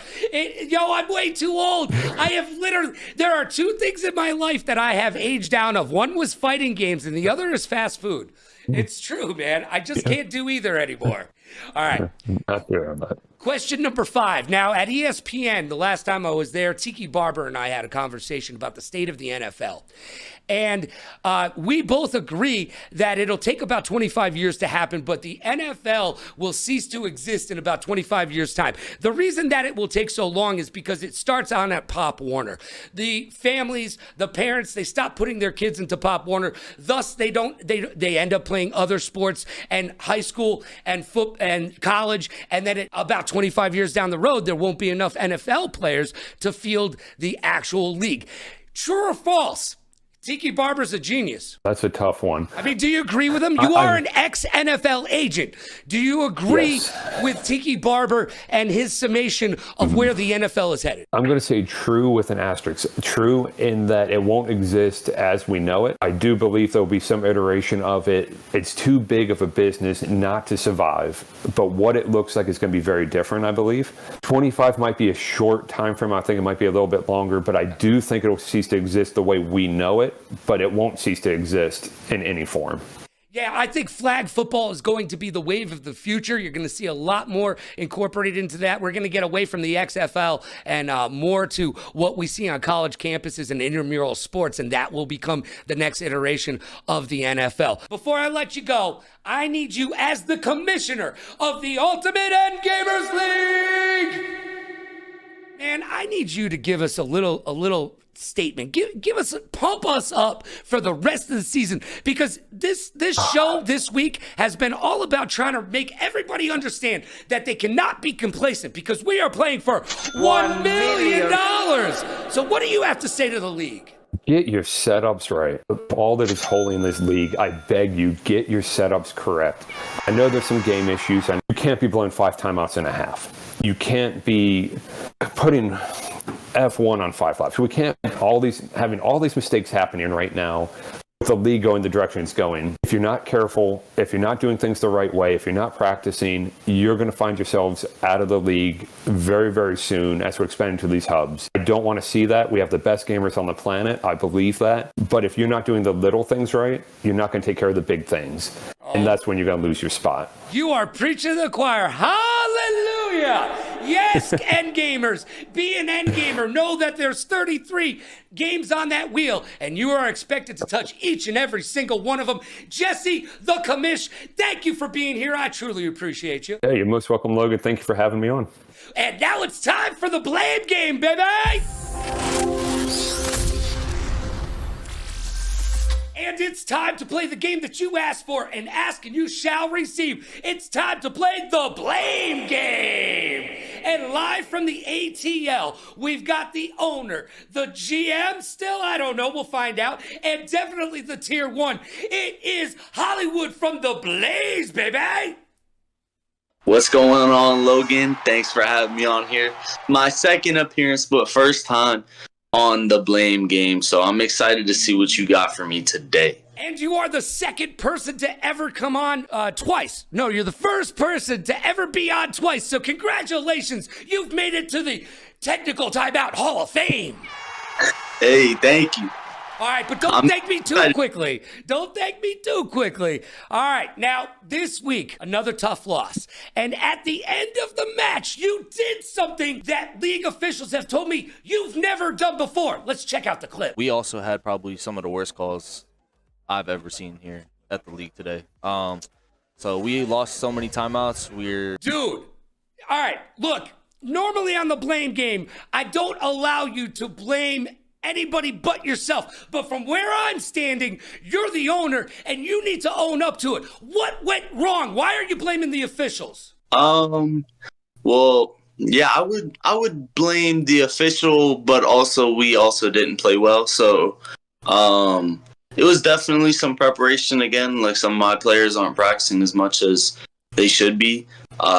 We, as players that are vets in this league, we practice for $0 back then, and now you're getting paid minimally $400 a game, and they're not practicing as much as we were, and it definitely shows. So I would definitely say, like, yeah, the refs, the ref, he definitely trolled us in a heavy amount of games, and I wouldn't say it was biased, but definitely was not in our favor whatsoever that game. And definitely preparation from our rookies. Wow. All right. I got to ask you, though, is it a different view from the bottom looking up? Because when you were with the Reapers, you had nothing but good vibrations for everybody in the league. Is it a little bit different now that you're in charge of the Blaze and you're trying to climb all the way up to the summit? Nah, I'd say it's still the same. I still hold the same standards as I do on the Blaze as I did on the Reapers. I mean, obviously, rookies aren't going to be as good as top 5 players, vets at that in the league, but I'm still holding them to the standard to where they should be by now. So I want to try and, I don't want to baby them. And I want to be like, look, you are doing absolutely bad in this game, and it shows on stage. At home, you do well. On stage, you do not. So I want you to kind of break that shell to where you can play almost the same as you do at home as you do on the stage, because lately we haven't been winning, and if we do win, we won versus Cyclones and it wasn't convincing. So I mean, I'm still the same. You ask anybody on the Reapers, I would yell at them even on a win. Like when Eric was on our team, I mean, it's a El Garto. No one knows his name is Eric. Oh yeah, Garto, my bad. Well, formerly Munch, yeah, he trolled us in so many games before. I yelled at him even when we win the game. Like, I yell at everybody because I know they can do better than they do, and I don't want to hold them to a lower standard than I know they can be at. All right. They can be higher. Speaking of doing better, you've got Lockdown now to help you get locked in, but you're still having setup issues. What are you going to do to prevent this in the future? Because this can't continue, and I know it's got to be making you nuts. Yeah, I mean, I think some of it is just where, like, if me and Garto and Milk are in a game and Lockdown is trying to coach it for us, we have to prepare the rookies to go and set those games up properly. And I think the one game we did mess up on was Lethal League, but it was like both sides weren't, like, the controllers weren't connecting the whole time, and then it was just, it's Blaze setup, it's a timeout. I don't really know the call, but I feel like if both sides are having problems, it's kind of a technical, hold the timeout. But I'm not the ref this season. I don't know 100% the rules and what goes on with stuff. I try and know as much as I can, but... You are an assistant game master as well, though, so you should know the rules. All right, definitive answer. Who is to blame? Is it the officials? Is it you? Is it Lockdown? Who is to blame for the Blaze right now? Yeah, it's definitely not Lockdown. Last game, he did exactly what I asked from him. So Coach He did perfect last game. I think half our players did well, half our players did not. A big thing I would say, some of it is definitely my fault from the first half at least. I was sending myself in on games to try and make it a 50-50 game. Yep. When in reality, I don't think we would have won it anyways. But I tried to put myself in to try and win, and that would cost us a loss and me out of rotation, which was bad. But I would say, like, I hate blaming myself because I tell everybody never to. I would say I take accountability on that, but then I do blame the ref, and always got to blame Garto, man. Always blame Garto. You're on the trading block, You know what? I blame kid. everybody. I'm not even gonna He's lie. on the I blame trading everybody. block. Myself, the ref, You're the going other to get team, rid of Algarto. the production. I blame everybody. Blame everybody. And you know why? Because it's the blame game. Thank you, Hollywood. And now it's time for my hot take. And now it's time for my hot take. Hot take is brought to you by Newhouse. Visit newhouse.com today. Use code LoganRadioRocks to save a ton of cash. Your butt will thank you in the morning. Let me ask you a question. Are you complacent? Are you good?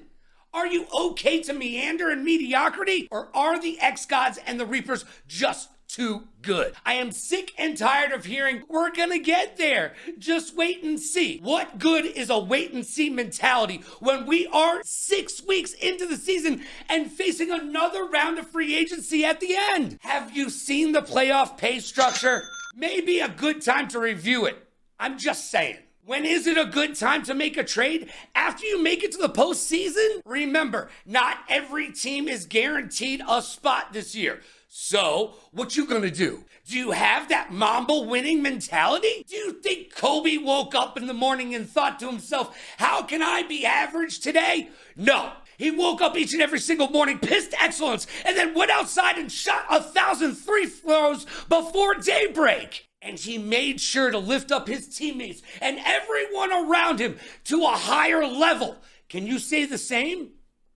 Look, some teams are better than others. That is just the way competition is. But if you are not actively making your team better each and every single day, ask yourself, why? Do you not like money, fame, and fortune?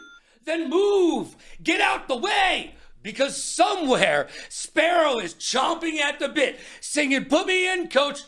I'm ready to play today. I just need to see some urgency in your steps. Show me the fiber of your fabric. So get locked in and show us that this season hasn't even started yet. Let's make a go of it, because if you don't, it could be too late. And that's my hot take. Wham, bam, thank you, gosh damn, and I don't want any of that spam. And just like that, it's gone. Like my innocence on prom night. Thank you for joining us for another great episode of Technical Timeout right here on the Ultimate End Gamers League YouTube channel. Each and every single Wednesday night at 9 p.m. Eastern or Atlantic if you're speedy, or 6 p.m. Pacific for those of us who live in beautiful Viva Las Vegas. And we are always available on demand, so you can take us with you. You're going on a long walk? Check out Technical Timeout. You go to the doctor's office? Check out Technical Timeout. You're going to visit your in-laws? Check out Technical Timeout. And I want to hear from you. Let me know how you feel about what I said in the comments below. Do you agree, disagree, or just wish I would go away? So be good to yourself and be kind to others. Pay it forward, play it forward. Rock like a party star, party like a rock star. Smile strong, laugh loud, and last but not least, please like, follow, and subscribe so you'll know when to keep up with us. The UEL is in full effect. Season 9, the race for $1 million continues mañana. I'll see you there.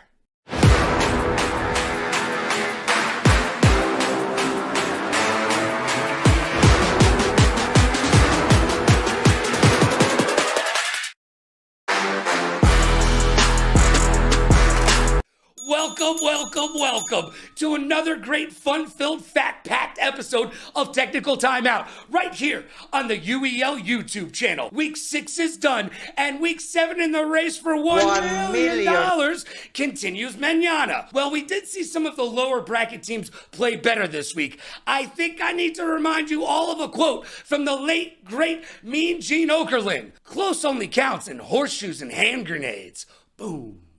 But there were some movers and shakers this week. Not everyone in the UEL is sailing the seas of mediocrity. Cause this ain't nothing but a G thing, baby. 2 low-def players, so we're crazy. UEL is the label that pays me. Unfadable, so please don't try to fade this. But back to the lecture at hand. I got one question for you, and one question only. Are you ready? Because it's time to break forth the rhythm in the rhyme.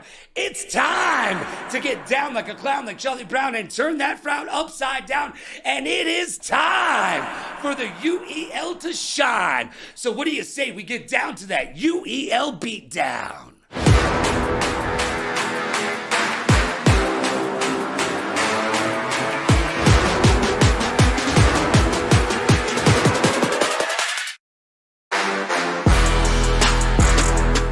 I'm Logan Summit, and as you might imagine, most of my power is derived from this here mustache. It's true.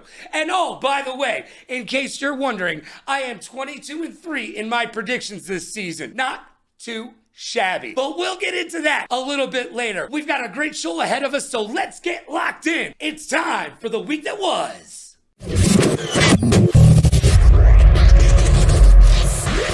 Life moves pretty fast, and if you don't stop and look around, you could miss it. This week, the boss at Tekken asked the chicken boss, Kentucky Fried Chicken, to let the Colonel be an active playable character in the game. I don't know about you, but I'd rather see him in Mortal Kombat, because then you would have some crazy finishing moves, like the Colonel's 11 special herbs and spices. What is his special move gonna be? What does he take off his bolo tie and whips you with it? Finish him!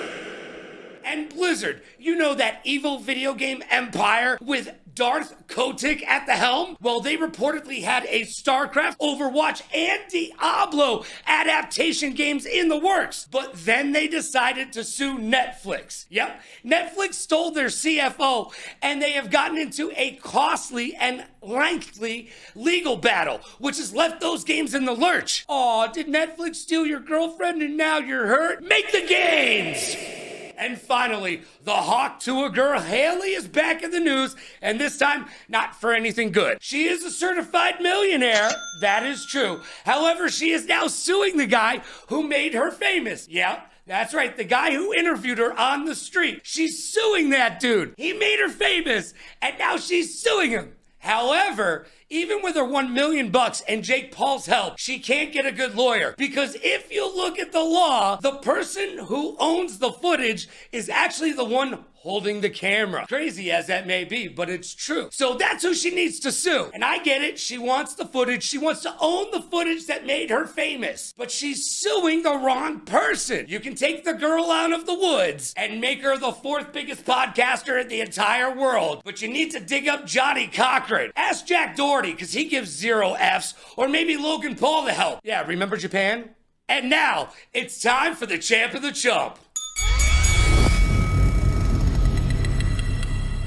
And now it's time for the best and the worst from the week that was. Give me those highlights. And the champ of the jump is brought to you by G Fuel. Go to gfuel.com right now and use code Logan to save yourself up to 50% off all of your G Fuel needs and wants.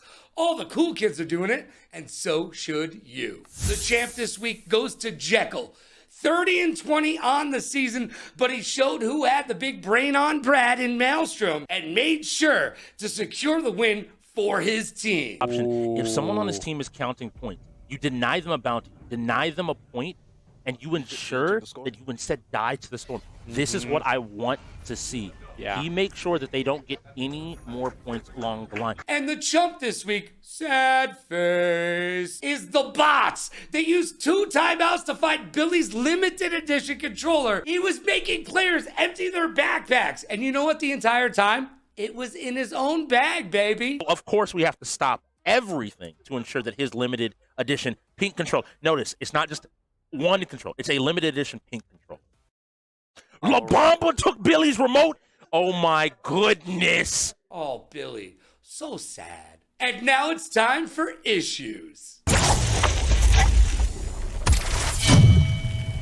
It's time we talk in private because I've got issues. Issues is brought to you by Newer. Visit Newer.com today. Use code Logan to save 20% off pro gear at amateur pricing. That's right, Newer.com has all of your gear to be a true content creator. Visit Newer.com and use code Logan to save big bucks, baby. It's week 7 and we still have some naughty teams out there. Let's start with the Florida Shoguns. They had setup issues.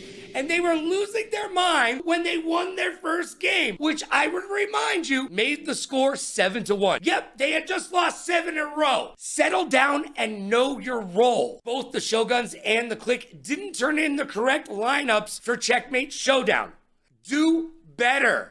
Even the Reapers had setup issues, but that could just be jet lag from partying in the ATL. Cat went 7-5, not the 10-1 dominant performance he showed after the long flight home from China, but still a winning record nonetheless. Cutters went to Tier 1 this week, and he showed out at 11-2 on the day, showing you that it ain't no thing but a chicken wing. The Reapers got this in the bag. Forget about all the other issues the Cyclones are facing this season. They started NCAA with 2 delay of games, and then had to FFCTR because they were trying to log in under Titus's account, and the boss said no. Well, most likely his son shut you down. How you feel about that? Meanwhile, there was no lack of trash being talked between the winless windbags and your 3-time defending champions. Rookie Intensify said Cutters can't keep up. And I ask you, keep up with what? You're 0-5 and you personally went 2-9 on the day. After a dominating performance by the Reapers in Overwatch 2, Bosif said, well played. And Ricky Rock'em Sock'em Robot's retort was, nah, we destroyed you. It must be nice to live at 50-10 like Ricky, but as he'll tell you, he's simply the greatest. I mean, he did take out Silver in Tekken. Does anyone still think that was a solid trade? However, we may have found the chink in the Reaper's armor, though, and it is strategy games. But from my lips to Cat's ears, and you know they will be practicing, like in any competition, there are 2 sides to every story, and the killer proved his namesake in the finals. Snappy had a sick double nade kill at the end of Halo, looking very much like the champ runner-up this week. The Reapers had a flawless round in Valorant, which is just sad. I mean, we are a pro league. Well, sad if you're the Cyclones. Hey, Rez, you are a true artist in Dead by Daylight. It was fun to watch, and Hollywood called it in the chat. He said, Rez as killer equals a win, and he wasn't wrong. Gurrens had a Tekken takeover, and the Paladins have Need for Speed on lock with one of the fastest wins ever. Now, Strix may be having a tough season at 19-24. However, he dominated in Mortal Kombat 1 and had an 8-4 day. Hopefully, that trend will continue. I am Herb, clutched up MK1, showing that when the team needs him, he's got your back. I did love to see the Cyclones taking some caster coaching and using the same skins in Fortnite. Skins equal wins, baby. And oh, Mr. B, don't kill your own team. Thought you got away with it this week, didn't you? I see you. Besides being an MVP contender, Jekyll showed what it means to be a true endgamer by taking Jected rivals by a mile, causing Speedy to invent vernacular. Jekyll is now known as Jectal. The 3rd anarchist stepped out from his coaching position to take the Tier 7 spot on short notice. But did it help? Well, that remains to be seen. And the Ravens need to be asking themselves, should Wonk be playing this season? We talked off camera, and she was surprised that I didn't ask her why she wasn't playing this season. But I told her I suspected that she didn't want to play this season and wanted to let her players figure it out for themselves. But it may be time to dust off the controller and get in the game. And finally, Pizza Man did not play this week because he was sick. And I just wanted to say, get well, Pizza Man. We will see you next week. And now it's time to make some predictions. Now it's time to break out the old Magic 8 Ball and make some predictions. I am currently 22-3 this season. And in our Thursday matchup, we see the 1-3 Paladins facing off against Billy and the 4-1 Bots. The Paladins went perfect in setups last week, so if they can do it, so can you. Look, this is a matchup of strength versus strength. They're both big in fighting, but the Paladins must win for playoff hope, and they will need to fix their issues with shooters to get there. Could the Paladins catch Billy and the Bots sleeping? Well, the Bots look like they're going to take the second playoff spot in the Southern Conference, but the Ravens are right there, and they will need Mordecai to get back to their winning ways as they finished with a dismal 3-8 record this week after going 17-3 in the previous 2 weeks. I expect that the Bots will reign supreme. On Friday, we have my match of the week and my upset of the week. The 1-2 Blaze versus the 3-1 Ravens. This may decide the third spot in the Southern Conference. Blaze have a much easier schedule remaining, but they are a game back in the loss column to the Ravens. So if the Blaze lose, they'll basically be 3 games back. If the Ravens lose, they'll find themselves tied in the loss column and losing the tiebreaker. They also have a much harder schedule for the rest of the season. The Ravens were without Wong as she was living it up in the ATL with Ludacris. Hopefully having her experience and acumen will help the Ravens realize that this is a game they cannot afford to lose. I believe if Hollywood and the Blaze are going to show up this season, it needs to happen this week. This is a must win, and I believe Hollywood will have his team ready to do battle. I think the Blaze will show out and show the Ravens and the league that they are not to be counted out this season. On the Saturday edition of the UEL, we've got the 2-2 Click squaring off against the 0-5 Cyclones. Look, Chicken Tech cherry-picked his team, but the Click will need to lean on their Tier 5 standout and only champion Jekyll to keep this team on track towards a playoff spot. Will the Click choose to sit Carnage once again as he has the worst winning percentage on the team? While the Cyclones continue to struggle, with Bosif saying about the Reapers game, I quote, "We only lost by half their points, which is insane." That is a defeatist attitude for sure. They need to practice shooters, which they are 6-23 on the season, and racing games where they are struggling to find the pavement at 7-16 this year. I believe the Click have what it takes to send the Cyclones back to the drawing board and have them using their tiers to salt their fiery Cheeto. The Click got this one. And on the Sunday edition of the UEL, we find the bottom of the barrel, the 0-3 Wolves, facing off against the #1 team in the South. And they're looking so fresh and so clean at 4-0. As the Wolves have shown some grit, it may be a case of too little, too late, as they still have the Click and the Reapers on their schedule this season. The playoffs do not look likely. And this one should be a straight decimation of the pack to set them back to 0-4 while they ask their mamas, where did it all go wrong? The X-Gods got this one in the bag. And now it's time for 5 questions. I've got questions and hopefully you've got answers. This week, my guest is none other than the 30-20, right now Tier 5 for the Click. His name's Jekyll, but they changed his name this week to Jektel. Hey, how you doing, brother? I'm doing great, Logan. Thank you for having me on.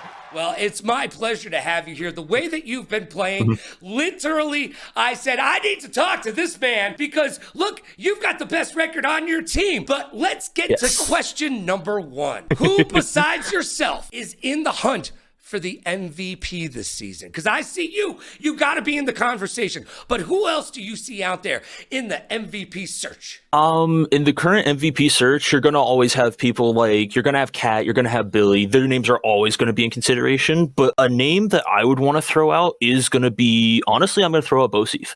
Bosif has had basically been thrust into a Tier 1 position on a rebuilding Cyclones team and has taken charge. He has done everything right. And now the team just needs to follow up and and back him up so they can start winning some games. Well, I know Bosif's going to love hearing that. Somewhere at home right now, can you hear that? That's Bosif cheering right now. Yeah, they dropped me on technical timeout. He's totally stoked about it. Yes, sir. All right, question number 2. Casters brought this up. I don't know who doesn't feed these casters, but they're always talking about food. And I have the perfect answer to this question, which, by the way, I think is a pretty lame question. But since they brought it up, I have to bring it up to you. Is a hot dog a sandwich? I really dislike that you asked me this question because no, it is not a sandwich. I understand it is a piece of bread that goes around, but it is not a sandwich. A sandwich is 2 individual slices of bread with meat in the middle. All right. That is a sandwich. A hot dog bun is together. All right, so I beg to differ, and this is my explanation for you. This is my explanation. All right, I'm ready. All right, a hot dog is a sandwich like Kleenex is facial tissue. Kleenex is a type of facial tissue like a hot dog is a type of sandwich. Oh, yeah! Oh, yeah!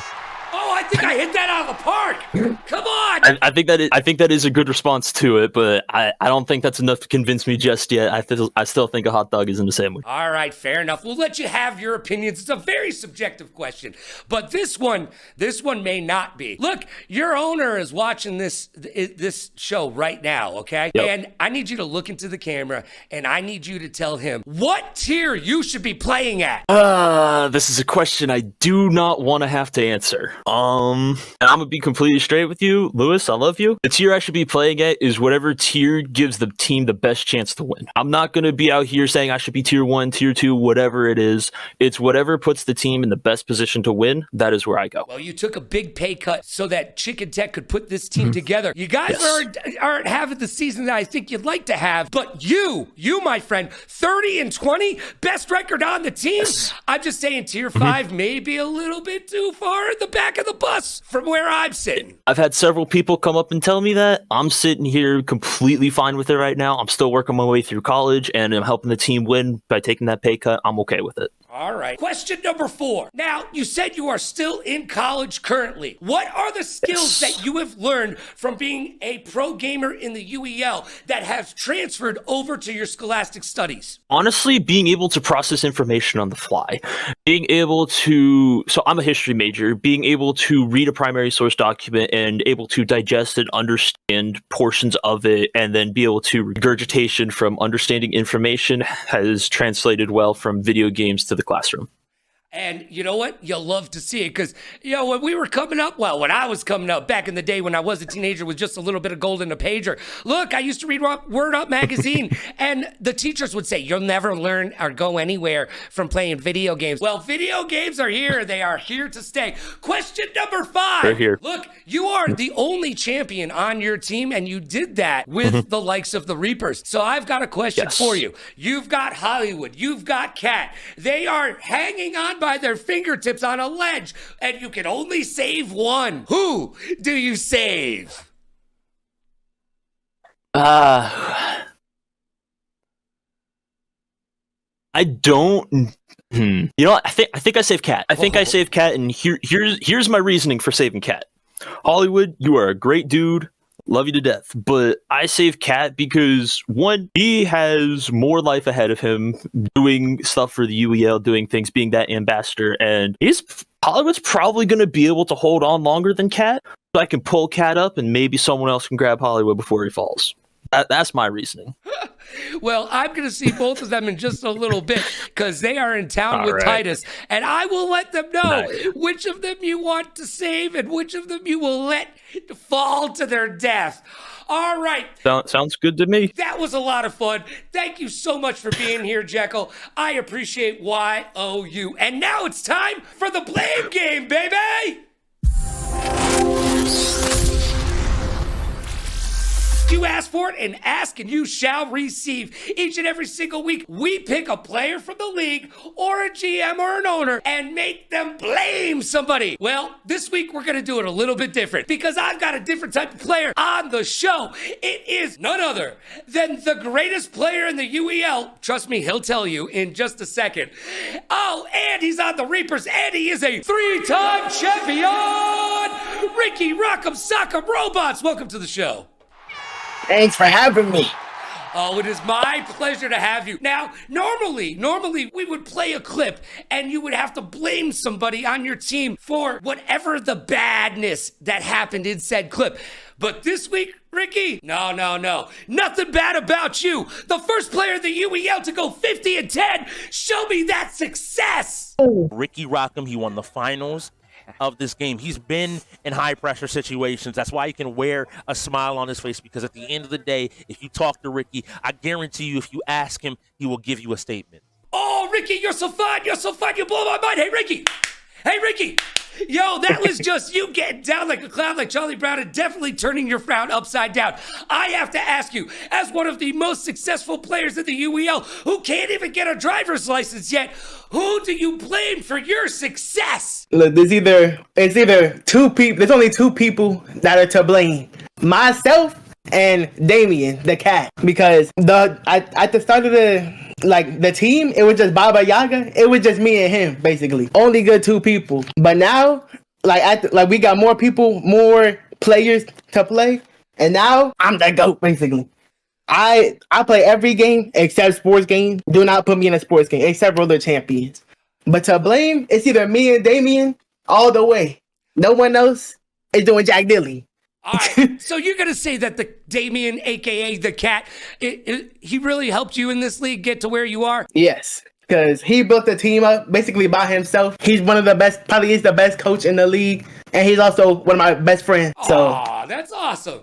Yo, the Reapers have such a tight-knit community. I almost feel like you're the reason that there are no trades, because we all know we're going back into free agency at the end of the season, and I think people aren't trading because they want to build a team and a community like the Reapers, and they are trying to take that gold standard that you've created for the UEL and parried it. And you know what? I don't know if you can strike gold twice.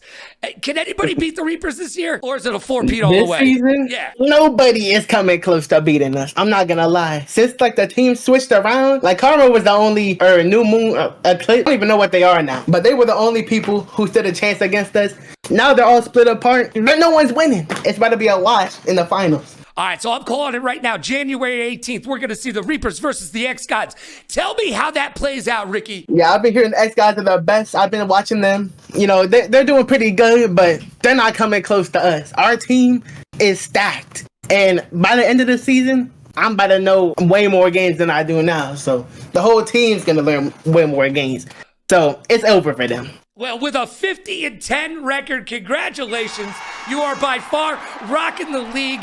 Oh my gosh. Ricky Rock'em Sock'em Robots, thank you for being my guest on the Blade Game today. Hey, thanks for having me. I appreciate it. Oh, no, my pleasure. And now it's time for my hot take.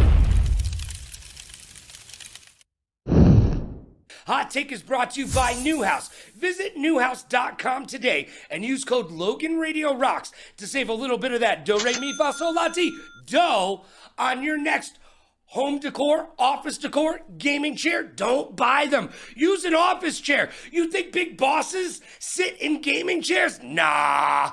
They sit in office chairs, and you should too. Go to newhouse.com. Use code LoganRadioRocks. All right. This week on Hot Take, let's talk about learning, because the league is obviously learning. The bottom of the bracket is moving closer to the top, but I need to remind you of this week's theme. Mean Gene Okerlund said, close only counts in horseshoes and hand grenades. So let's talk about some of the lessons I learned while working at the worldwide leader in sports. Come early and be over-prepared. Jennifer Lopez has one of my favorite quotes of all time. She says, I feel my sexiest on stage when I am my most prepared. And I have never shown up for a sports or esports event and thought to myself after the fact, wow, I really over-prepared for that one. Being on time is late. Yeah, I was screwed out of a job because I was late 7 minutes twice to 2 meetings. I know, you're thinking, why did you come 7 minutes late to the second meeting? Well, I didn't mean to, but I was late twice, and it was 7 minutes each time. And I'll tell you what, I now come to everything 7 minutes ahead of time, and I consider that on time. And you should too. Now I want to tell you about a lesson that the late, great Stuart Scott taught me. Act like you've been here before, kid. So for the very first time I was checking into Mohegan Sun as a celebrity in a celebrity golf tournament. And this is like 20 years ago. They gave me and my girlfriend $500 in cash to spend in the casino. Now, I don't know what the look on our face must have been, but I got a hand on the shoulder and a whisper in the ear. And that whisper was from Stuart Scott. And he said, act like you've been here before, kid. That's right. Act like you belong there. And then you do. Go all in on yourself, because no one else is going to do it for you. Look, I didn't move 2,700 miles from Connecticut to Las Vegas to say no to opportunity. I say yes to opportunity, and I win. Each and every single time you say yes to something new, you are putting yourself out there. You are becoming a bigger and better person for it, and I believe in you. Never let anybody tell you what you can't do. It is up to you to show them what you can do, because it is about you. This is your movie. It's no one else's. You are the main character, the director, the editor. It's all on you. So go all in on yourself, and it is up to you to show everyone around you what you can do. And remember, I believe in you.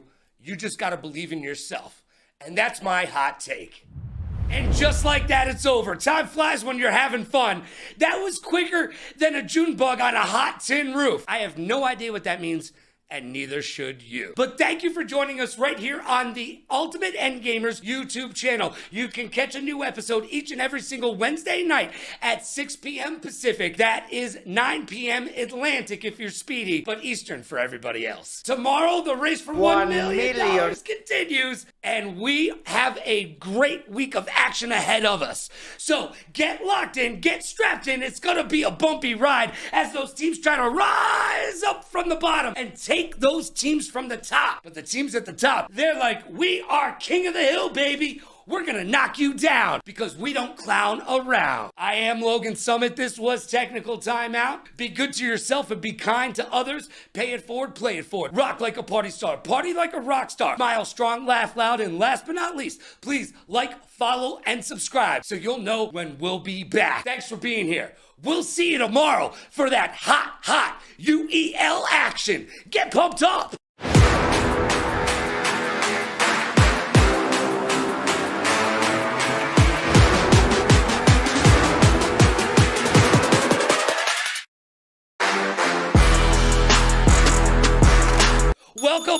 Welcome to another fast-tracked, fun-filled, and fact-packed episode of Technical Timeout right here on the Ultimate Endgamers League YouTube channel. You found us live on Wednesdays at 6 p.m. Pacific. That's 9 p.m. Atlantic for Speedy and Eastern for everyone else. And you can always find us on demand right here. This week, we'll be talking about gambling in the UEL because, quite frankly, I am 25-3 in my predictions this season. And if Wu-Tang Clan ain't nothing to mess with, well then what does that make me? I want to make a little bit of that do, re, mi, fa, sol, la, ti, do. And I know you do too. We'll talk upsets, playoff predictions, and woe is me, some teams still can't figure out the procedural parts of being a team right here in the UEL. But there's two sides to every equation. Whereas some teams and players did horrible, others rose to the top like the cream of the crop. They showed up, showed out, and showed the league what they're all about. So I've got one question for you, and one question only. Are you ready? Because it's time to break forth the rhythm and the rhyme. It's time to get down like a clown like Charlie Brown and turn your frown upside down. And it's time for the UEL to shine. So what do you say we get down to that UEL beatdown?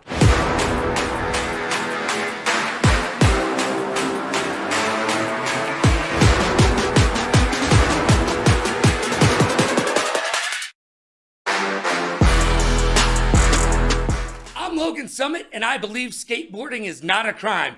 But if you ride a scooter, I may just drop a dime. Now it's time to talk some trash, make some predictions, lift up some individuals, and find out the nitty-grit inside the UEL. Let's get locked in. It's time for the week that was.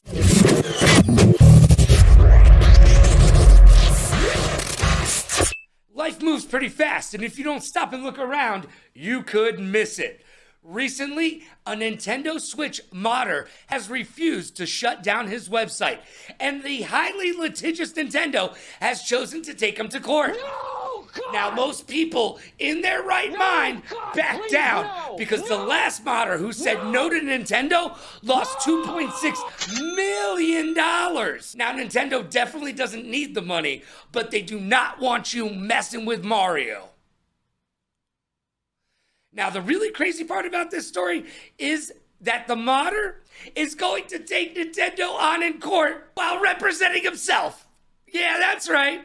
And no, he is not a lawyer. But maybe when he's done with Nintendo, he could go help out Haley the Hot Tua girl and her lawsuit because she doesn't know what she's doing and neither does her lawyer. Either way, this is going to be exciting to watch. It'll be like Herd versus Depp all over again. Konami has announced a collaboration with FIFA in the esports world. It will include 2 FIFA World Cups, and no, they will not be playing FC 24 or FC 25, the old FIFA staple game. No. They will be playing on Konami eFootball. That's right, the crooks at FIFA were hanging out saying, hey, we still need to make some money.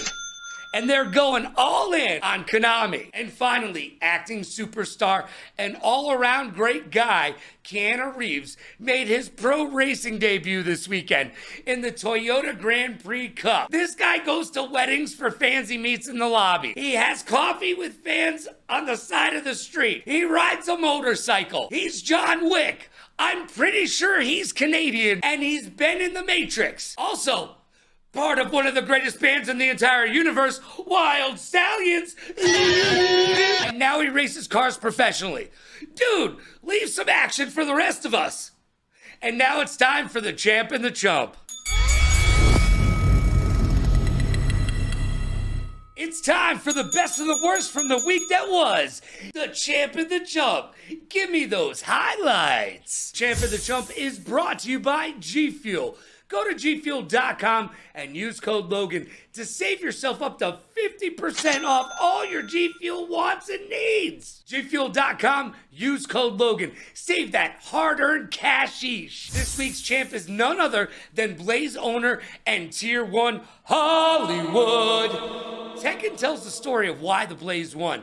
Hollywood clutched up and beat Herb and KIC in Tekken. At the same time, Kittens didn't get his controller plugged in. No, God! And was DQ'd.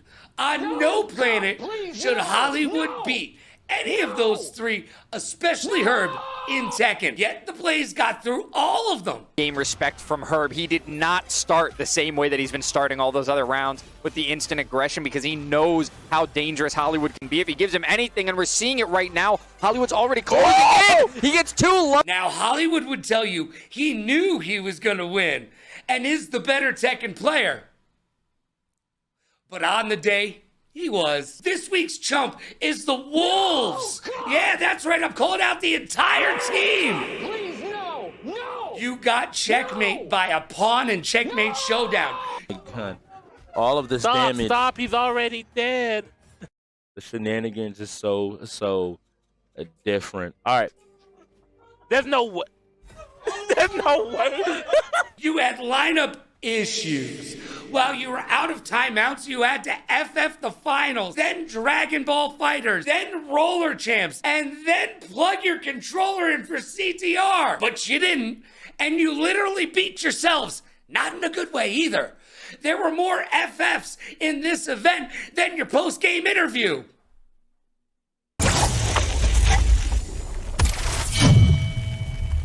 It's time we talk in private, because I have issues. Issues is brought to you by Newer. Visit Newer.com and use code Logan to save 20% off all your content creator needs. I am literally reading this from a Newer teleprompter right now. Go to Newer.com and use code Logan to save on pro gear at amateur pricing. You take the good with the bad, and that's the facts of the UEL. The Paladins continue to be awful at shooters. They are now 4-22 on the season. TLG at 16-40 and Imperial at 17-38, still not helping the team. And like other bottom tier teams this week, the Paladins started strong and led 6-3 before completely unraveling and losing 14 straight, looking like Tin Cup on the 18th hole. With the only bright spot being rookie standout King Cryptix making his arena debut for the Paladins and playing well for his team. The Blaze versus the Ravens was a great game with a playoff feel. And it makes sense since it may be a de facto playoff game at the end of the season. Everyone on the Blaze carried their weight and had a winning record. Starting to burn bright like the Hollywood sign at night. Vape went 3-11 and Jangus went 6-9. Didn't carry their weight for the Ravens. However, Ravens rookie Koza deserves some more credit. They went 11-4 and are now in the 40 club at 40-21 on the season. Another misunderstanding of the rules comes up big. Let's talk about Checkmate Showdown. If a team doesn't play 7 people, nobody gets to control 2 pieces. That's it. No biggie, no diddy. Just make sure someone has a king. Because if not, you're going down with the king like Run DMC. That loss by the Ravens was massive. I had it right. The Blaze had it right. The Ravens did not. The Click finally looked like a top 4 team in the league as they went 7-0 in racing and 4-0 in fighting.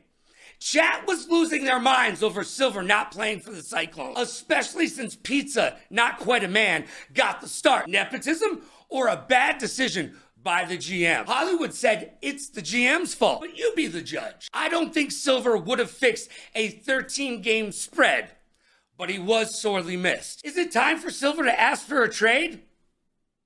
The Cyclones have played a league-high 12 different players. That doesn't help the lack of chemistry the team has shown all season long. Weeping Jade showed out during Overwatch. Napkin took out KIC and Skullgirls. Garto showed himself to be cooler than the other side of the pillow during Need for Speed and escaped with ease, like watching reruns of Prison Break. Despite his setup and controller issues, Kittens did play well during Apex. Learn to meditate, young man. Woosah, woosah. What about Jade in Die by the Blade? Smoking! By the way, Rookie Sin told the Wolves and the rest of the league, you are not streaming Die by the Blade. Is he right? Chicken Tech and Global did their jobs during Tekken, and we found out if you have chicken in your name, you are the GOAT at Lumina Rush. My runner-up this week for Champ has to be Jekyll and the Click for that last-second win in Roller Champs. Boy, that was bad.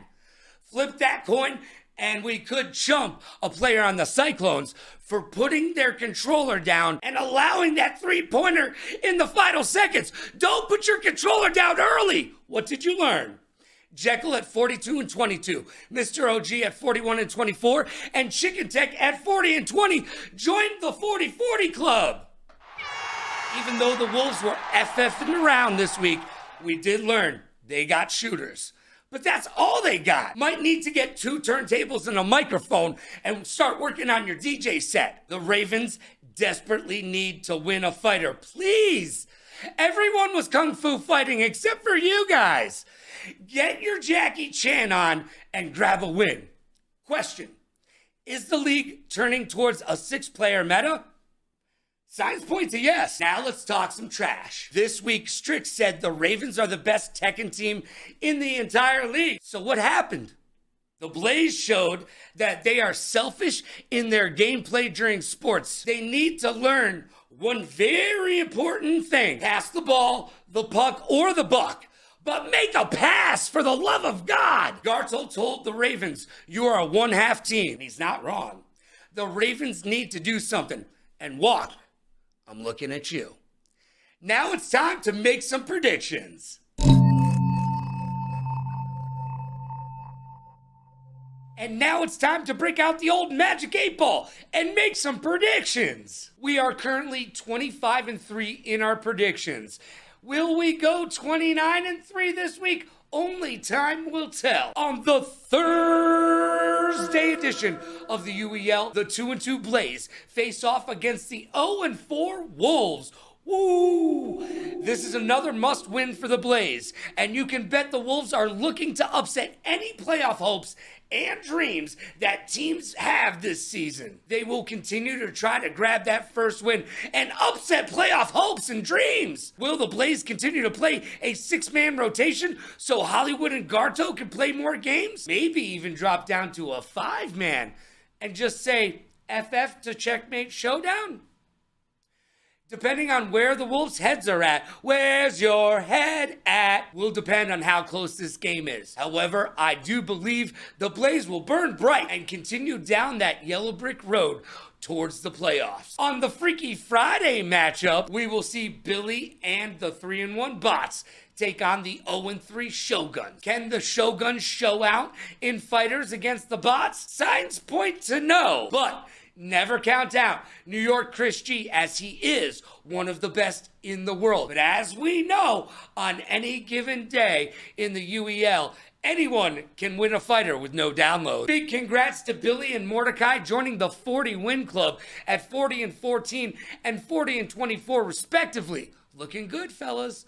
The Bubbles has the only losing record on the team at 17-22. If you forget about Venix, and I guess you probably already have. The Bots still have won racing last week, 4-2, and strategy as well at 5-1. Will the Bubbles return to the lineup, or will the Bots try to move him and get some of those draft assets? Either way, I don't see the Bots dropping this one to the Shoguns.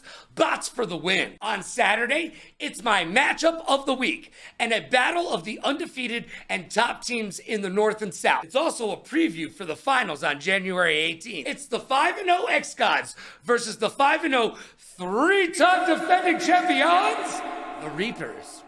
Both teams are kicking butt and taking names in the arena this season, but with the Reapers' depth, between Cuddles, Cat, Rez, and Ricky is the only 51 player in the league. And oh, let's not forget about their rookie, Josh Backwards. This team is looking to 4-peat.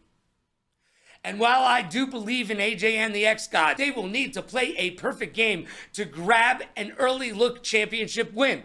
Just think about the bragging rights the winners receive and the anxiety it will bring to the losing team when these two teams face off again. And mark my words, they will meet again in the finals of the UEL Championship, competing for all the marbles none of the kids want to play with, and all the chicken nuggies and Code Red Mountain Dew that one person can handle. It all happens on January 18th, and these are the two teams that will be there. But I do believe the Reapers will take this one to the bank and cash that check. And on our Sunday showdown, we will see the 1-2 Ghost versus the 3-1 Bandits. As the Ghosts have remained mostly invisible this season and have yet to come together as a team, I just can't bet against Jury and the Bandits. Jury is doing their job at Tier 1. He's at 32-15, and no one except for No Lovejoy has a losing record on the team. So the Bandits can put away the badges and grab another win. And now it's time for the segment you asked for, and ask and you shall receive. It's the Blame Game, baby! And my guest this week is your Tier 2, your owner of the Ravens. His name is, well, I am the Herb. Yeah, I am Herb. Thank you so much for having me, Logan. I really appreciate it, man. It's the Tier 2 owner of the Ravens. I am Herb, formerly known as Pastor Herb, but we won't get too much into that today.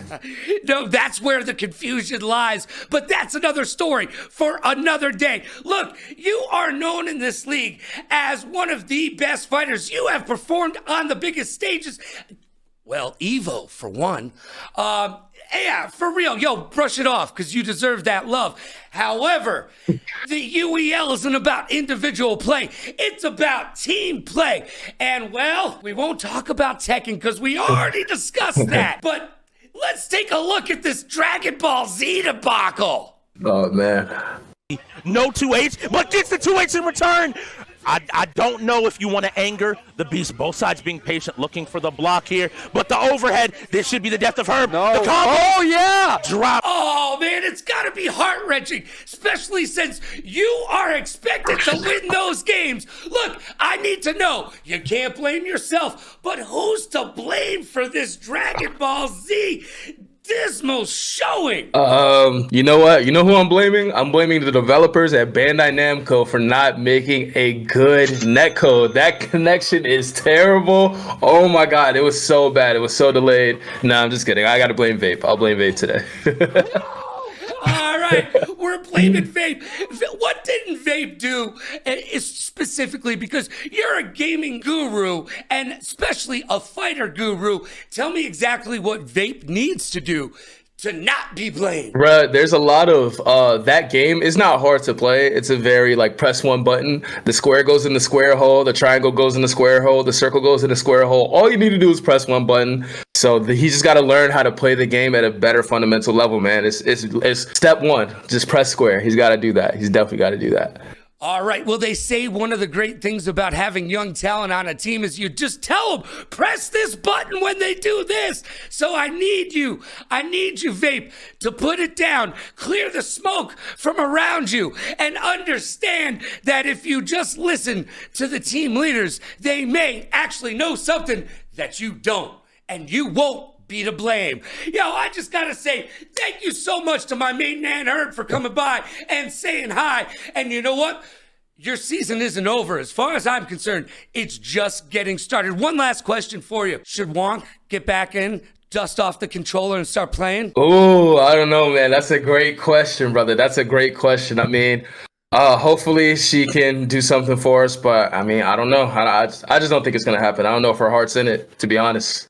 Well, only time will tell. We talked about it, so we shall see. And we shall see how the Ravens do. Still fighting for that playoff position. And now it's time for my hot take. You've been listening to my opinion all show long, and it's not over yet, because it's time for my hot take.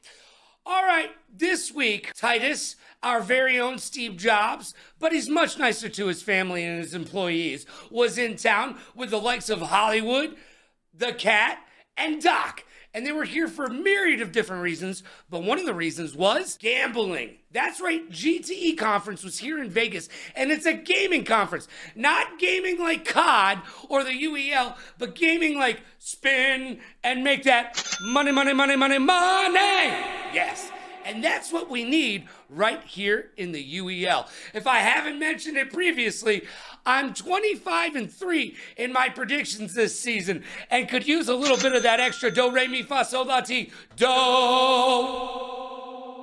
Now you know that, but what you don't know is during the CDL COD Champs, I only got one pick wrong. And by the way, remember when I told you that the CDL was disbanding after this year and Saudi Arabia would be there to pick up the pieces?